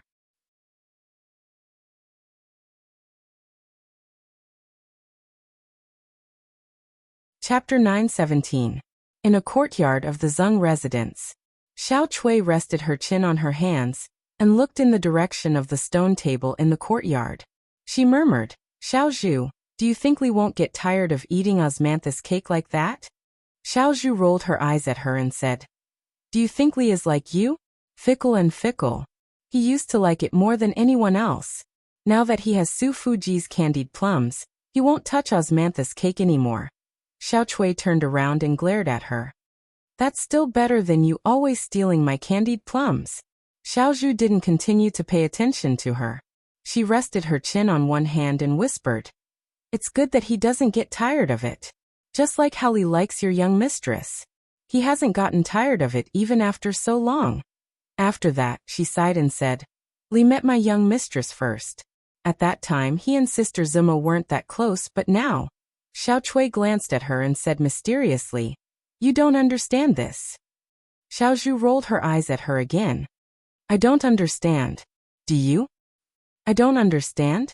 Xiao Chui looked at her with some disdain and said, "Let me tell you, if it weren't for me, my young mistress and Li wouldn't be so fast."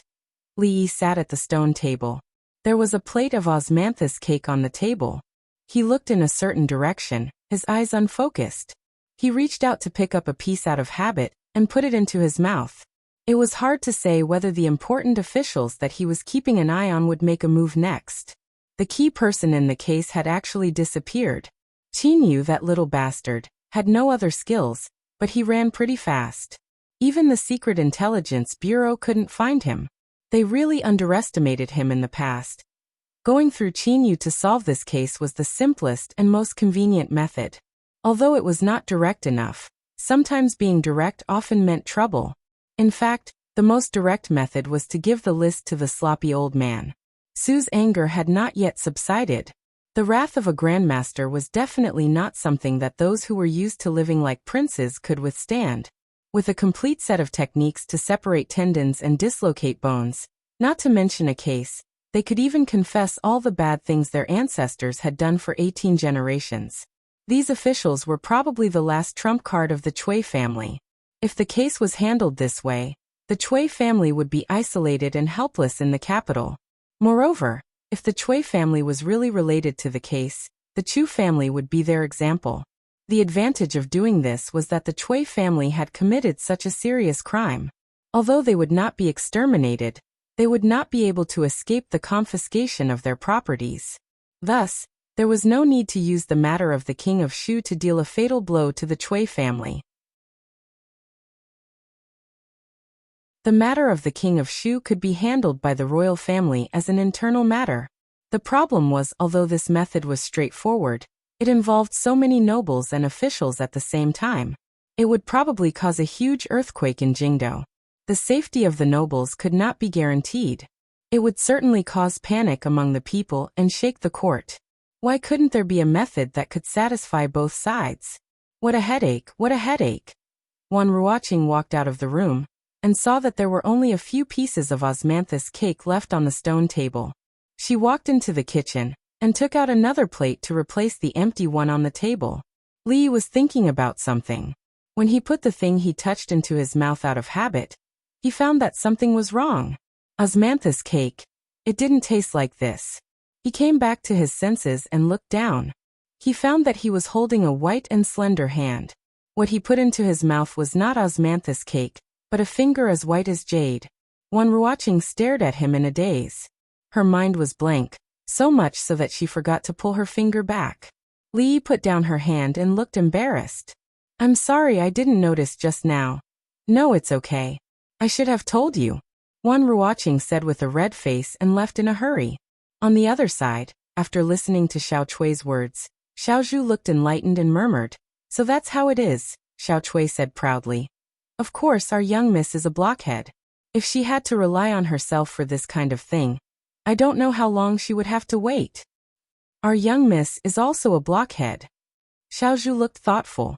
After thinking for a while, she asked, Didn't you say last time that Li can't hold his liquor well? Speaking of this matter, Xiao Chui smiled and said, How is it not good? He simply can't hold his liquor.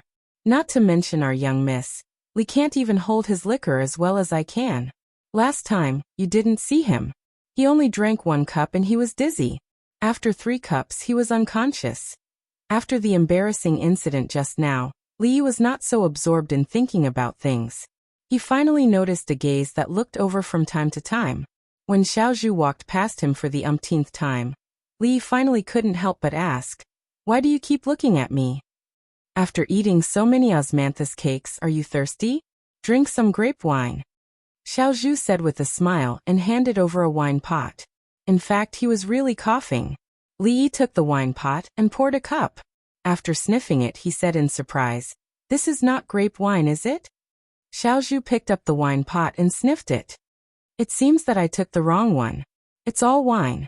It's about the same. Just make do. Li shook his head. I still have important things to do today. I can't drink.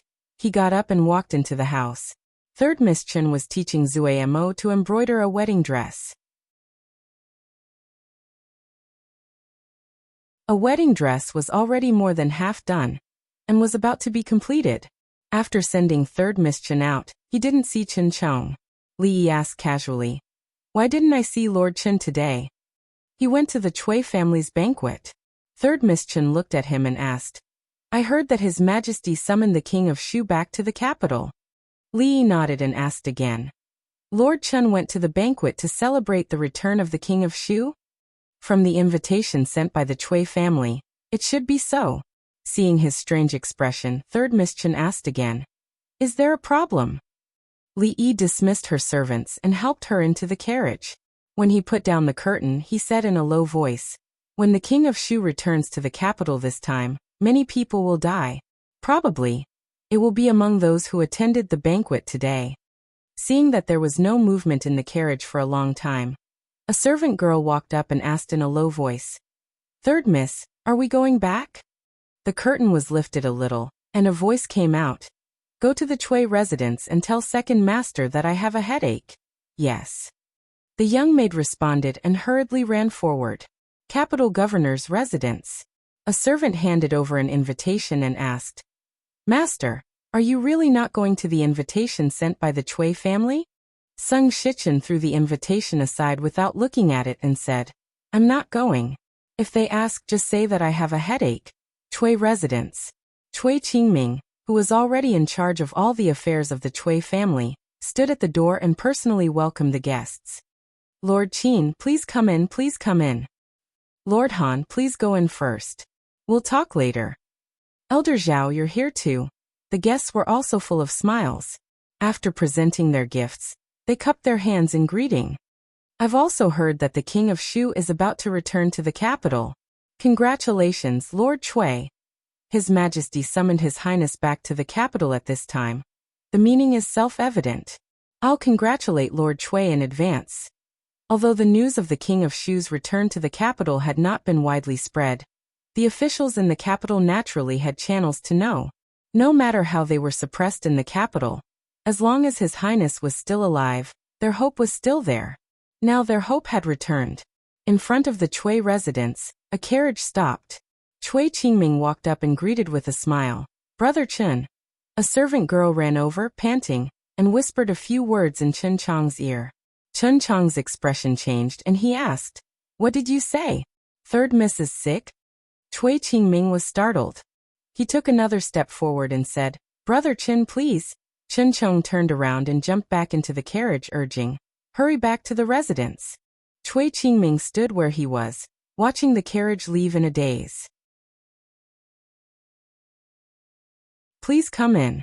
The two words had just left his mouth when they dissipated in the wind.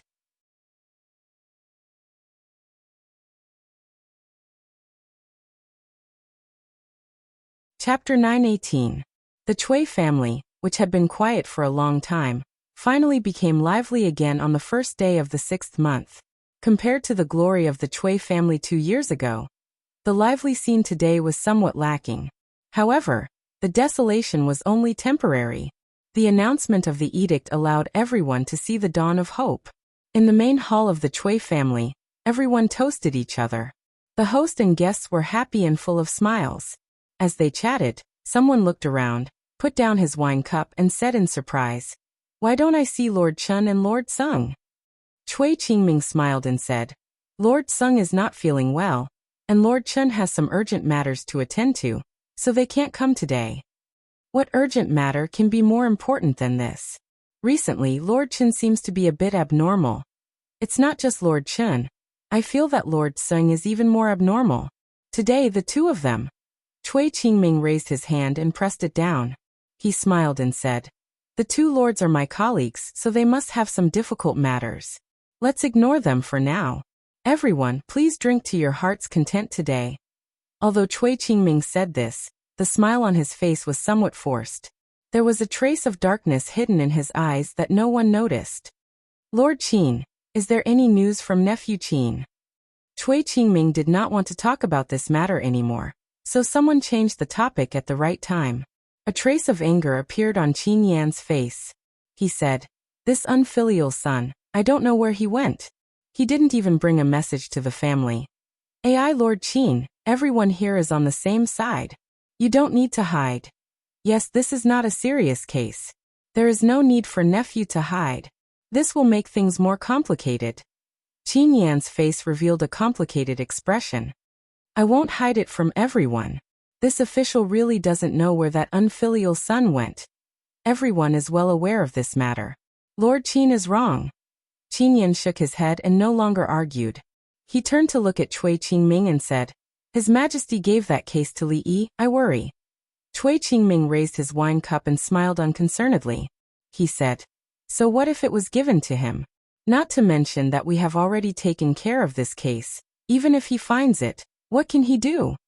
A month's time was not short, but it was not long either. However, it was not enough to investigate a case that could not be found through proper channels. Li Yi did not think that he was better than Master Bao. In fact, in terms of normal investigation, he was not as good as Lu Yixue. On the surface, Lu Yixue was being investigated by the Supreme Court, but he was secretly collecting evidence. Li Yi had nothing to do.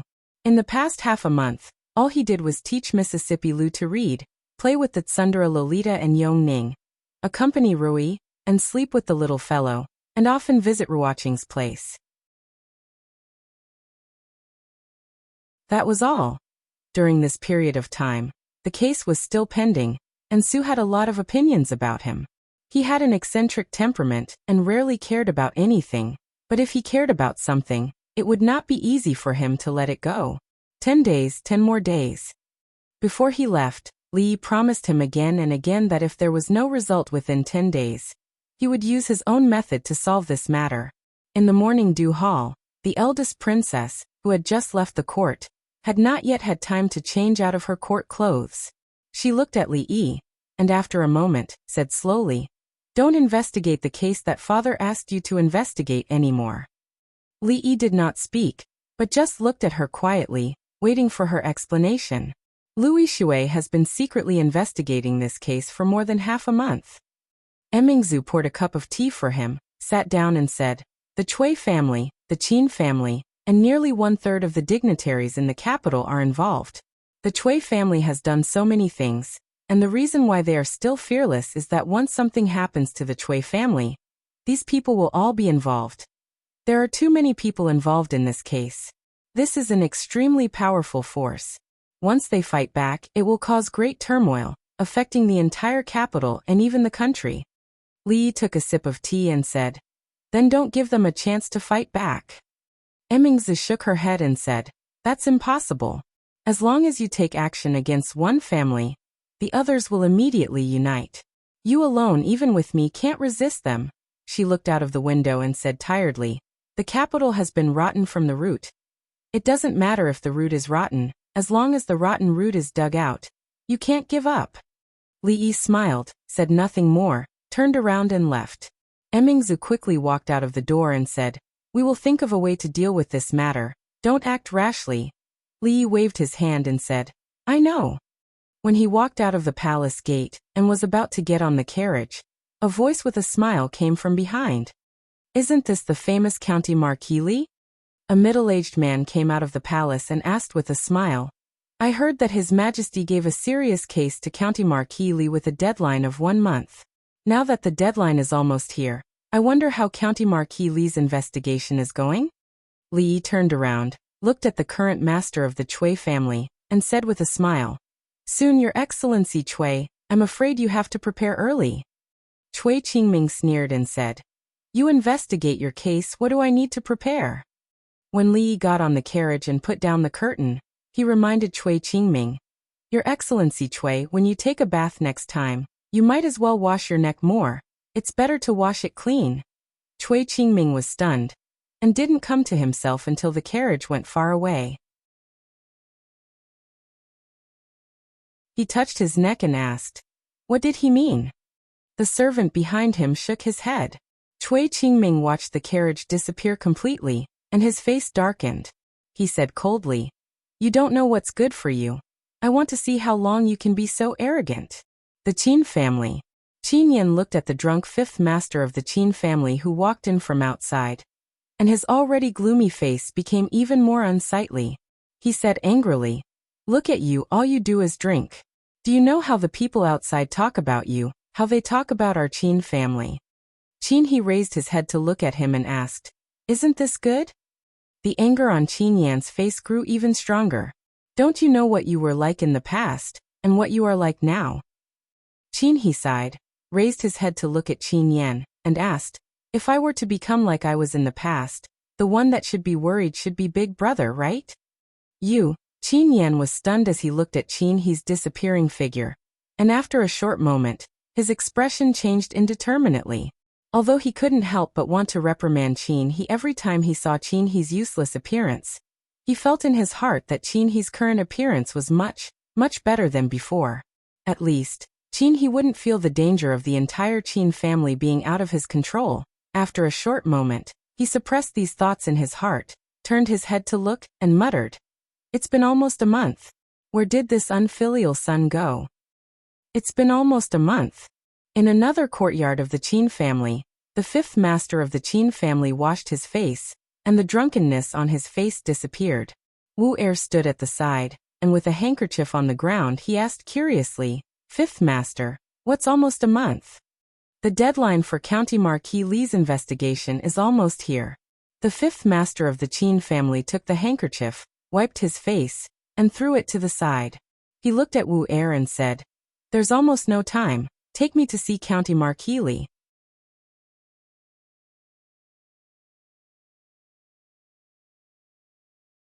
Chapter 919. Imperial Father spends most of his time sleeping now. Imperial Mother won't even let me talk to Imperial Father. The proud Lolita propped up her chin with one hand and sat opposite Li Yi. Bored, she picked up the chess pieces on the chessboard and muttered, I wanted to play chess with Imperial Father today. If I deliberately lost a few games to him, perhaps Imperial Father would be happy. Li rubbed her head and said, You know how to let go. Our Shanning has also grown up now. In the past, when Li rubbed her head like this, she would always squint her eyes, smile, and reveal the dimples at the corners of her mouth, like a lazy cat. She didn't know when it started, but she started to resist this action. In that game just now, I also let Sir win a few times. Otherwise, I would have won a long time ago. She puffed out her chest and said with some pride. Moreover, I didn't just grow up. I've grown up a long time ago. I'll be 15 soon. A 15-year-old proud Lolita could no longer be called a little girl. When Li looked carefully, he found that the trace of baby fat on her face was now completely gone. She looked at Li with joy, shook his arm and said, Sir, now that I've grown up, can I drink the same soup as Imperial Sister? Li was startled. He lowered his head to look at her and asked, Why do you want to drink that kind of soup? Nothing much. If Imperial Sister can drink it, then I can drink it too. She lowered her head and looked at her toes. She said with a red face, Moreover, I've already asked the nannies in the palace. Making soup for Xiao Huan and Rui was out of consideration for family. Giving soup to the eldest princess was out of concern for a friend. To let a proud Lolita drink soup, then he was a beast with evil intentions. Before he could think of a reason to fool her, the servants of the Li family came to report that a guest had come to visit. This was truly an unexpected guest. Qin He stepped into the hall and bowed. Greetings, Lord Li. Wu Er lowered his head and walked over from behind. He silently stood behind Li Yi. Li stretched out his hand and said, Sit. After Qin He sat down, he looked at the girl who had an extraordinary temperament and was playing with the chessboard in boredom. Li Yi introduced, This is Princess Shanning. Qin He, who had already sat down, suddenly stood up and said respectfully, This commoner greets your highness. Don't stand on ceremony, don't stand on ceremony. The proud Lolita waved her hand. She didn't like these people who had to bow endlessly when they saw her. She was still waiting for this person to leave, so that she could talk to the mister about drinking the soup. Li picked up his teacup and gestured to Qin He asking, May I know why 5th Master Qin is here today? Qin He is not worthy of Lord Li's title of 5th Master. After Qin Wuya sat down, he shook his head and said, Lord Li, you've been investigating the Qin family's case these days. I wonder if you found anything? Li put down his teacup, looked at him in surprise and asked, 5th Master, do you think it's appropriate for you to ask this question? Lord Li is wise. If the Qin family has really done something dirty, I don't think they can hide it from you. Qin He shook his head and said, It's just that sometimes, in addition to the result, the process is equally important. 5th Master Qin took out a thick book from his sleeve, put it on the table, and said, The Qin family is attached to the Cui family and the King of Shu.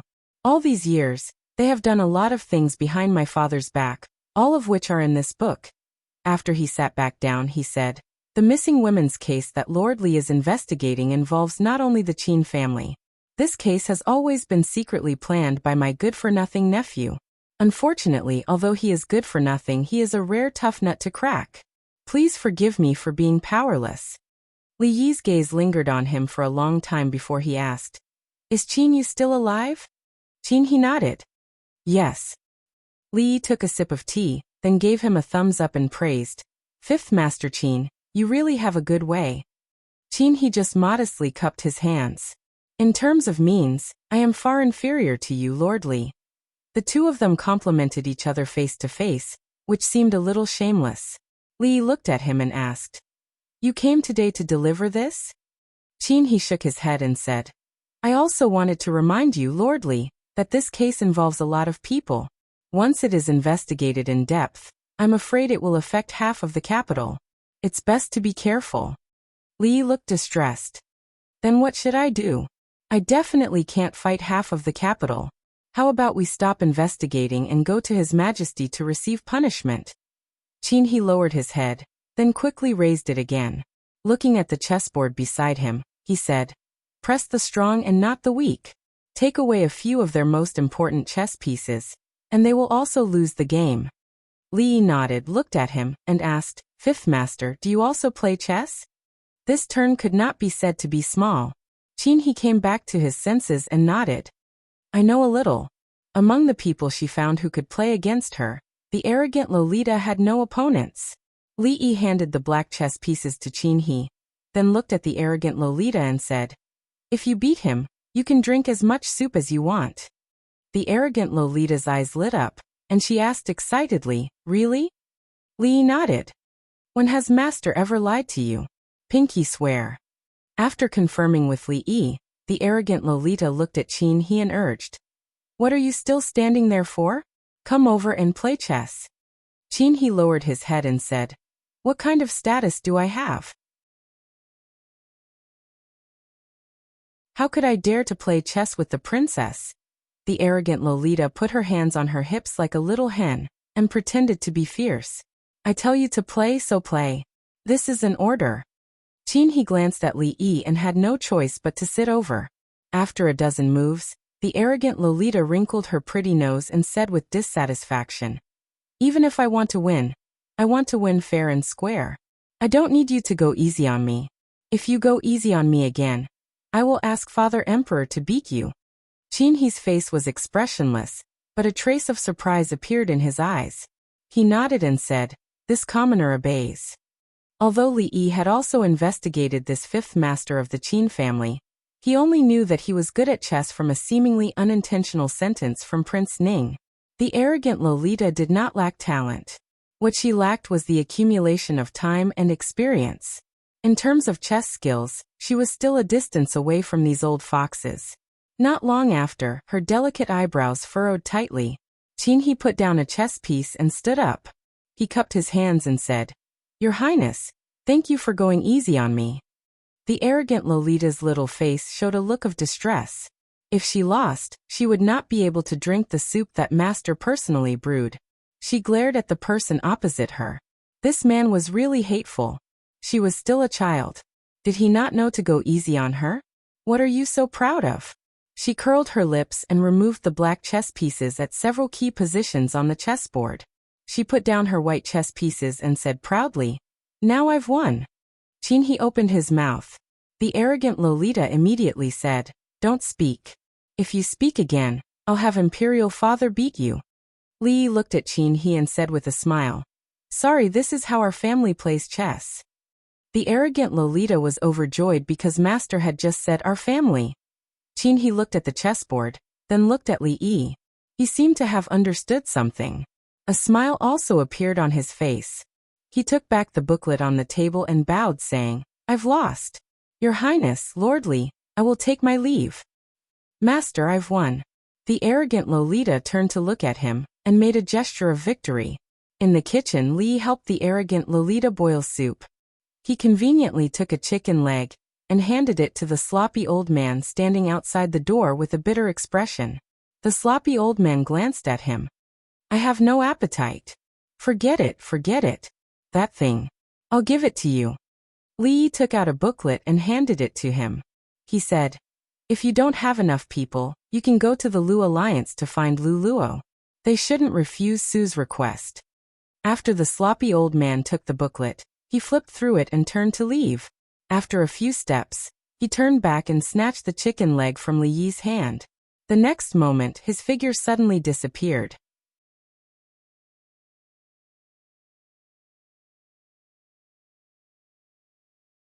Chapter 920. This world was different from the future. After being here for a few years, Li gradually understood some principles. For some people, if you tried to reason with them, they would act like a hooligan. If you tried to reason with them, they would act like a hooligan. If you tried to reason with them, they would act like a hooligan. If you tried to reason with them, they would be even more of a hooligan than you. To deal with this kind of hooligan, there was no need to talk about reason or the law. Directly flipping the table was the best choice. It was like playing chess with a tsundere loli. It didn't matter who won or who had the advantage. As long as she used her ultimate killing move, the universe's invincible howling celestial dog, or the contestants turned into the referee and declared that they would win, the game would be over. Similarly, Influenced by the tsundere loli, Li didn't want to continue playing with the Chui family. It was better to directly flip the table. With an old hooligan like Su around, who would be more of a hooligan? Sir, is the soup ready? The tsundere loli sat in the courtyard, anxiously waiting. Li collected his thoughts and opened the lid of the clay pot. He picked up a spoon and tasted it. He turned around and said, it's ready, Lu Meng. Dozens of people respectfully stood in an open space. They looked at a sloppy old man in front of them. Their faces were filled with excitement. They bowed and said, we will follow senior's orders. The sloppy old man turned his head and signaled. Someone had already handed them a piece of paper. His face darkened and he said coldly, look carefully. Tonight you will see these names. Don't leave out a single one. Understood. Everyone bowed, and their voices resounded throughout the drill ground. Qin Manor. The servants of the Qin clan watched as a drunk figure walked into the mansion. They glanced at him and then looked away. They were already used to Fifth Lord's behavior. But the strange thing was that he usually had a man supporting him. Today he came back alone. Qin Yan walked out of the hall. He found it hard to calm the melancholy in his heart. Qin Yu had already disappeared for almost a month. In this month, not a single piece of news had been sent back. Within the capital he had asked everyone he could think of, but there was still no news at all. At this point, he finally had a bad premonition in his heart. This wasn't like the unfilial son's personality, and it didn't make sense. It was as if he had completely disappeared from this world. Not only could the Qin family not find him, but even the government and the secret intelligence agency couldn't find him. Although he didn't know his son that well, he knew very well that he didn't have the ability to hide so well that even the Secret Service couldn't find him. He was already depressed, and when he saw the drunken figure walking over, he was naturally even more annoyed. You went to drink again. Look at you now, you don't look like a human at all. The fifth lord of the Qin family raised his head, looked at him solemnly and said, Brother, I actually don't like it when you say that about me. Qin Yan's eyes widened. This was the first time in recent years that he had seen his fifth brother talk back to him. He pointed at him and said in disbelief, Look in the mirror, look at yourself. I'm doing this for the sake of the Qin family's face. You still dare to talk back. Face. Fifth Lord Qin laughed mockingly and said, Don't deceive yourself and others. What face does the Qin family have left?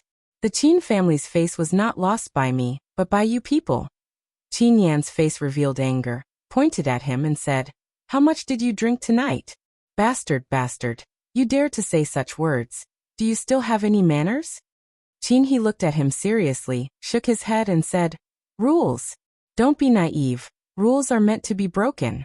If worst comes to worst, I'll just flip the table and not play anymore. He muttered, and then said, Also I don't like it when you call me bastard. Bang! Qin Yan's body flew back into the room, knocking over several tables and chairs.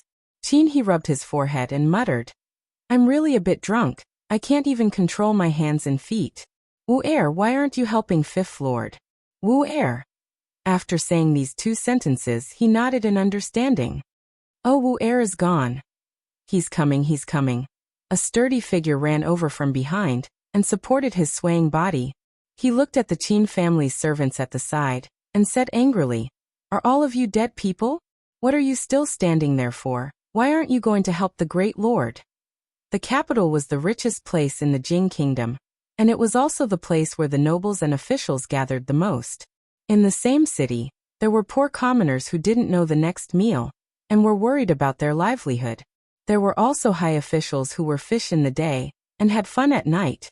The two regions, one in the north and one in the south, were like two completely different worlds. In the southern district of the capital, in a luxurious mansion, the naked middle-aged fatty had just climbed down from the body of the seventh concubine he married a few days ago. He wiped the sweat from his forehead and inadvertently glanced at him. The sweat that he had just wiped off came out again. But this time it was cold sweat.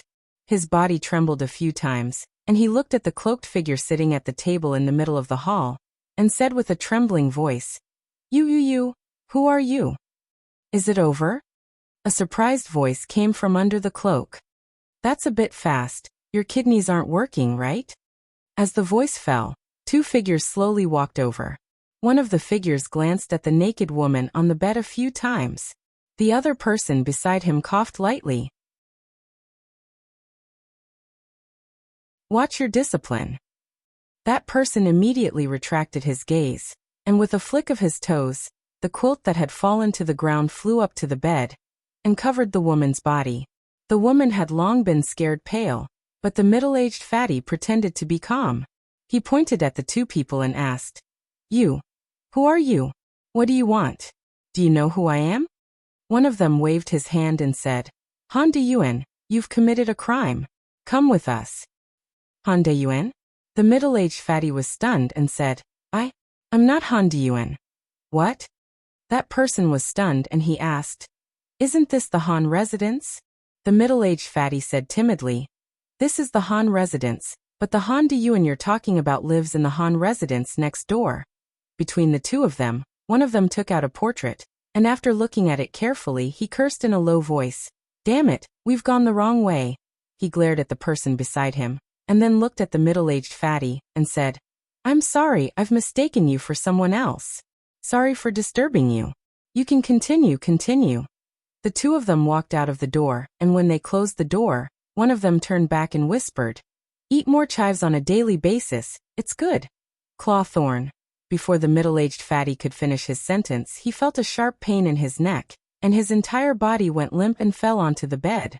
The woman wanted to open her mouth to scream, but her vision also went black, and she lost consciousness. Not long after, in the house next door, a middle-aged man curled up at the foot of the bed and looked at the two people in the room in horror. He said with a trembling voice, Who are you? What are you doing here?" A black shadow in the room asked in a deep voice, "Are you Han Sanyuan?" The middle-aged man felt relieved, and he shook his head and said, No, you've got the wrong person. I'm Han De Yuan."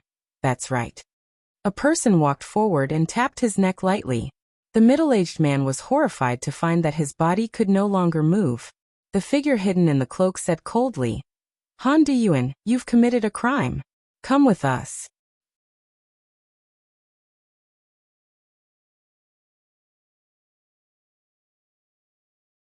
Chapter 921. The weather is dry. Be careful of the fire. Guard against thieves and burglars.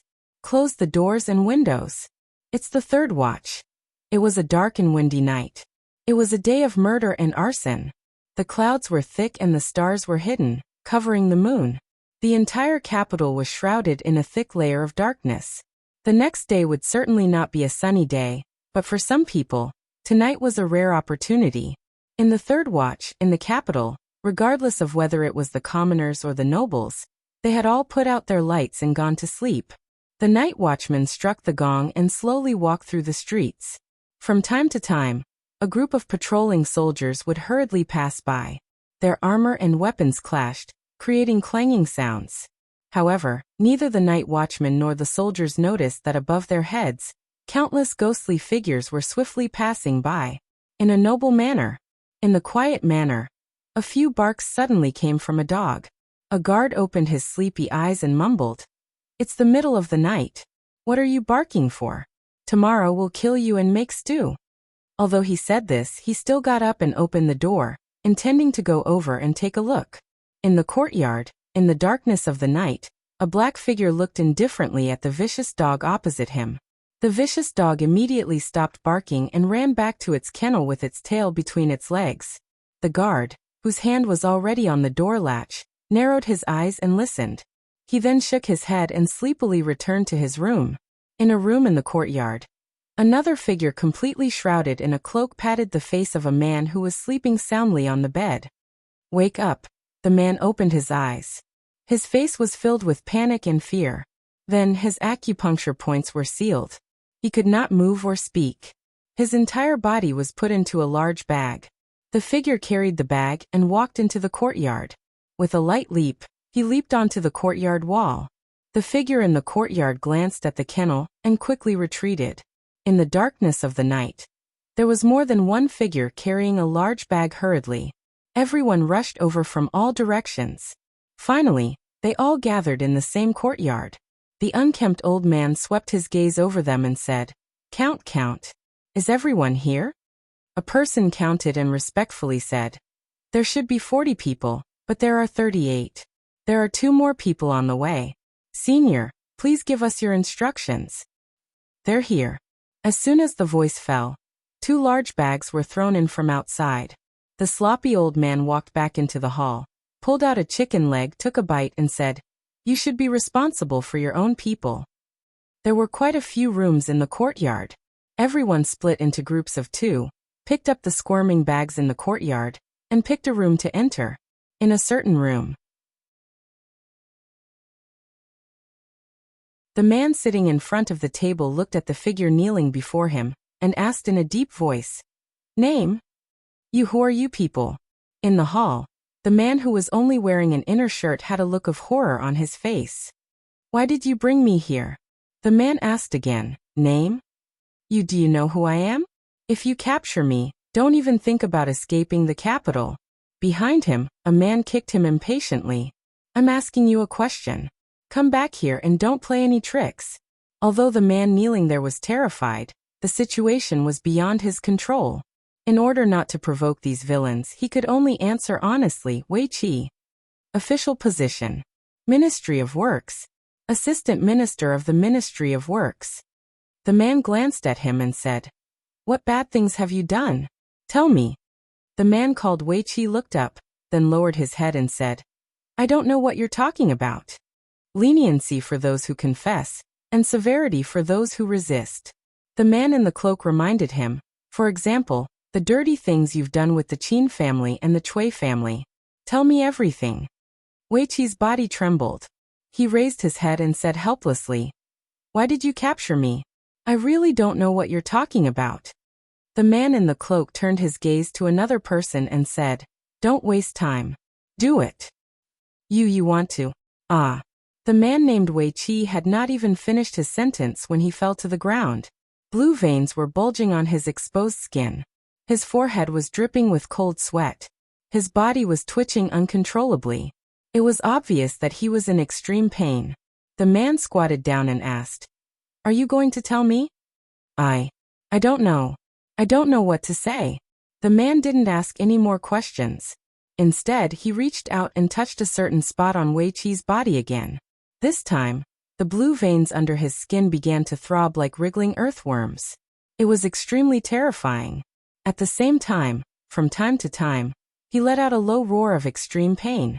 Tears and mucus flowed down his face.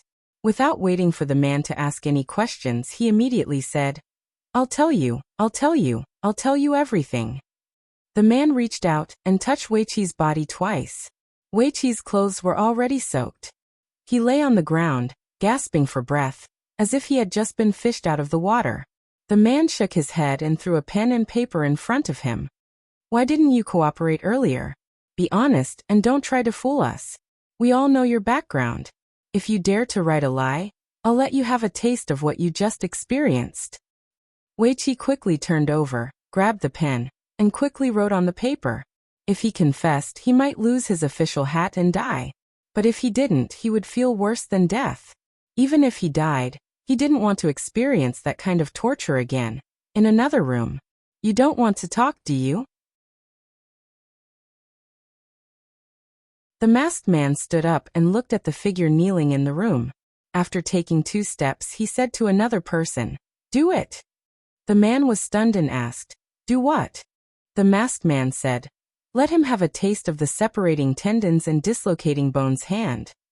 The man looked at him and murmured, "The separating tendons and dislocating bones hand. I don't know how to do it." The masked man was also stunned. "Then what do you know?" The man shook his head and said, "I practice proper martial arts, not this kind of method." The masked man sat down again and said, "I don't care. I was the one who caught him, so you can interrogate him. If you can't interrogate him, my points won't be deducted." "You." That person glared at him, but he also felt somewhat helpless. He lowered his head to look at the man kneeling on the ground with a face full of panic, and praised, "This person is not a good person, but he looks rather handsome." He looked up at the masked man and said, "Step aside." After saying that, he began to take off his pants. The man kneeling on the ground changed his expression and said in a trembling voice, What are you doing? You. Don't let me go. I'll tell you everything. The man shook his head with some regret and put on his pants. Looking at the masked man, he said, The interrogation is finished.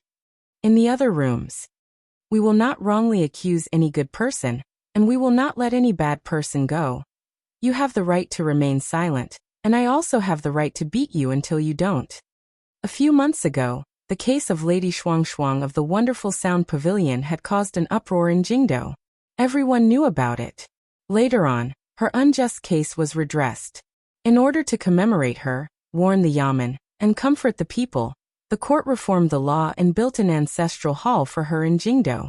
In order to thank Lady Shuang for her contributions, people did not hesitate to travel from distant places to pay their respects. As a result, the incense and offerings in Lady Shuang's ancestral hall never stopped. Every morning before the ancestral hall opened, countless people would line up in front of the door, waiting for the manager to open the hall. Today was also a normal morning. A yamen runner yawned. After opening the main door of the ancestral hall, he did not go in to take a look. He walked away in a daze. His daily duty was to open and close the door. It was still early, so it was best to go back and have a good night's sleep. Everyone lined up and walked in, holding incense and offerings in their hands. The moment they stepped into the courtyard, they saw a scene that they did not expect. According to tradition, before entering the ancestral hall, they had to first pay their respects in front of the stone tablet in the courtyard. At this moment, figures were tightly bound with ropes. They were kneeling motionlessly in front of the stone tablet. In front of each of them was a piece of paper that was pressed down by a stone. The paper was densely packed with small words. It was too far to see clearly. Everyone stopped in their tracks. Their faces were filled with shock. They did not dare to go forward. Taking advantage of the time when someone reported to the yamen, some busybodies counted the number of people kneeling on the ground. There were exactly 40 people. Finally, someone could not resist his curiosity and took a few tentative steps forward. Soon a number of people followed. You're tuning into the Limei's Wuxia Whispers YouTube channel. We're so grateful for your support, and don't forget to subscribe to join us on this incredible journey through captivating stories. Your generosity through donations truly makes a world of difference, as it's the primary source of revenue that allows me to expand and enhance this channel for you. Thank you from the bottom of my heart for being a part of this adventure.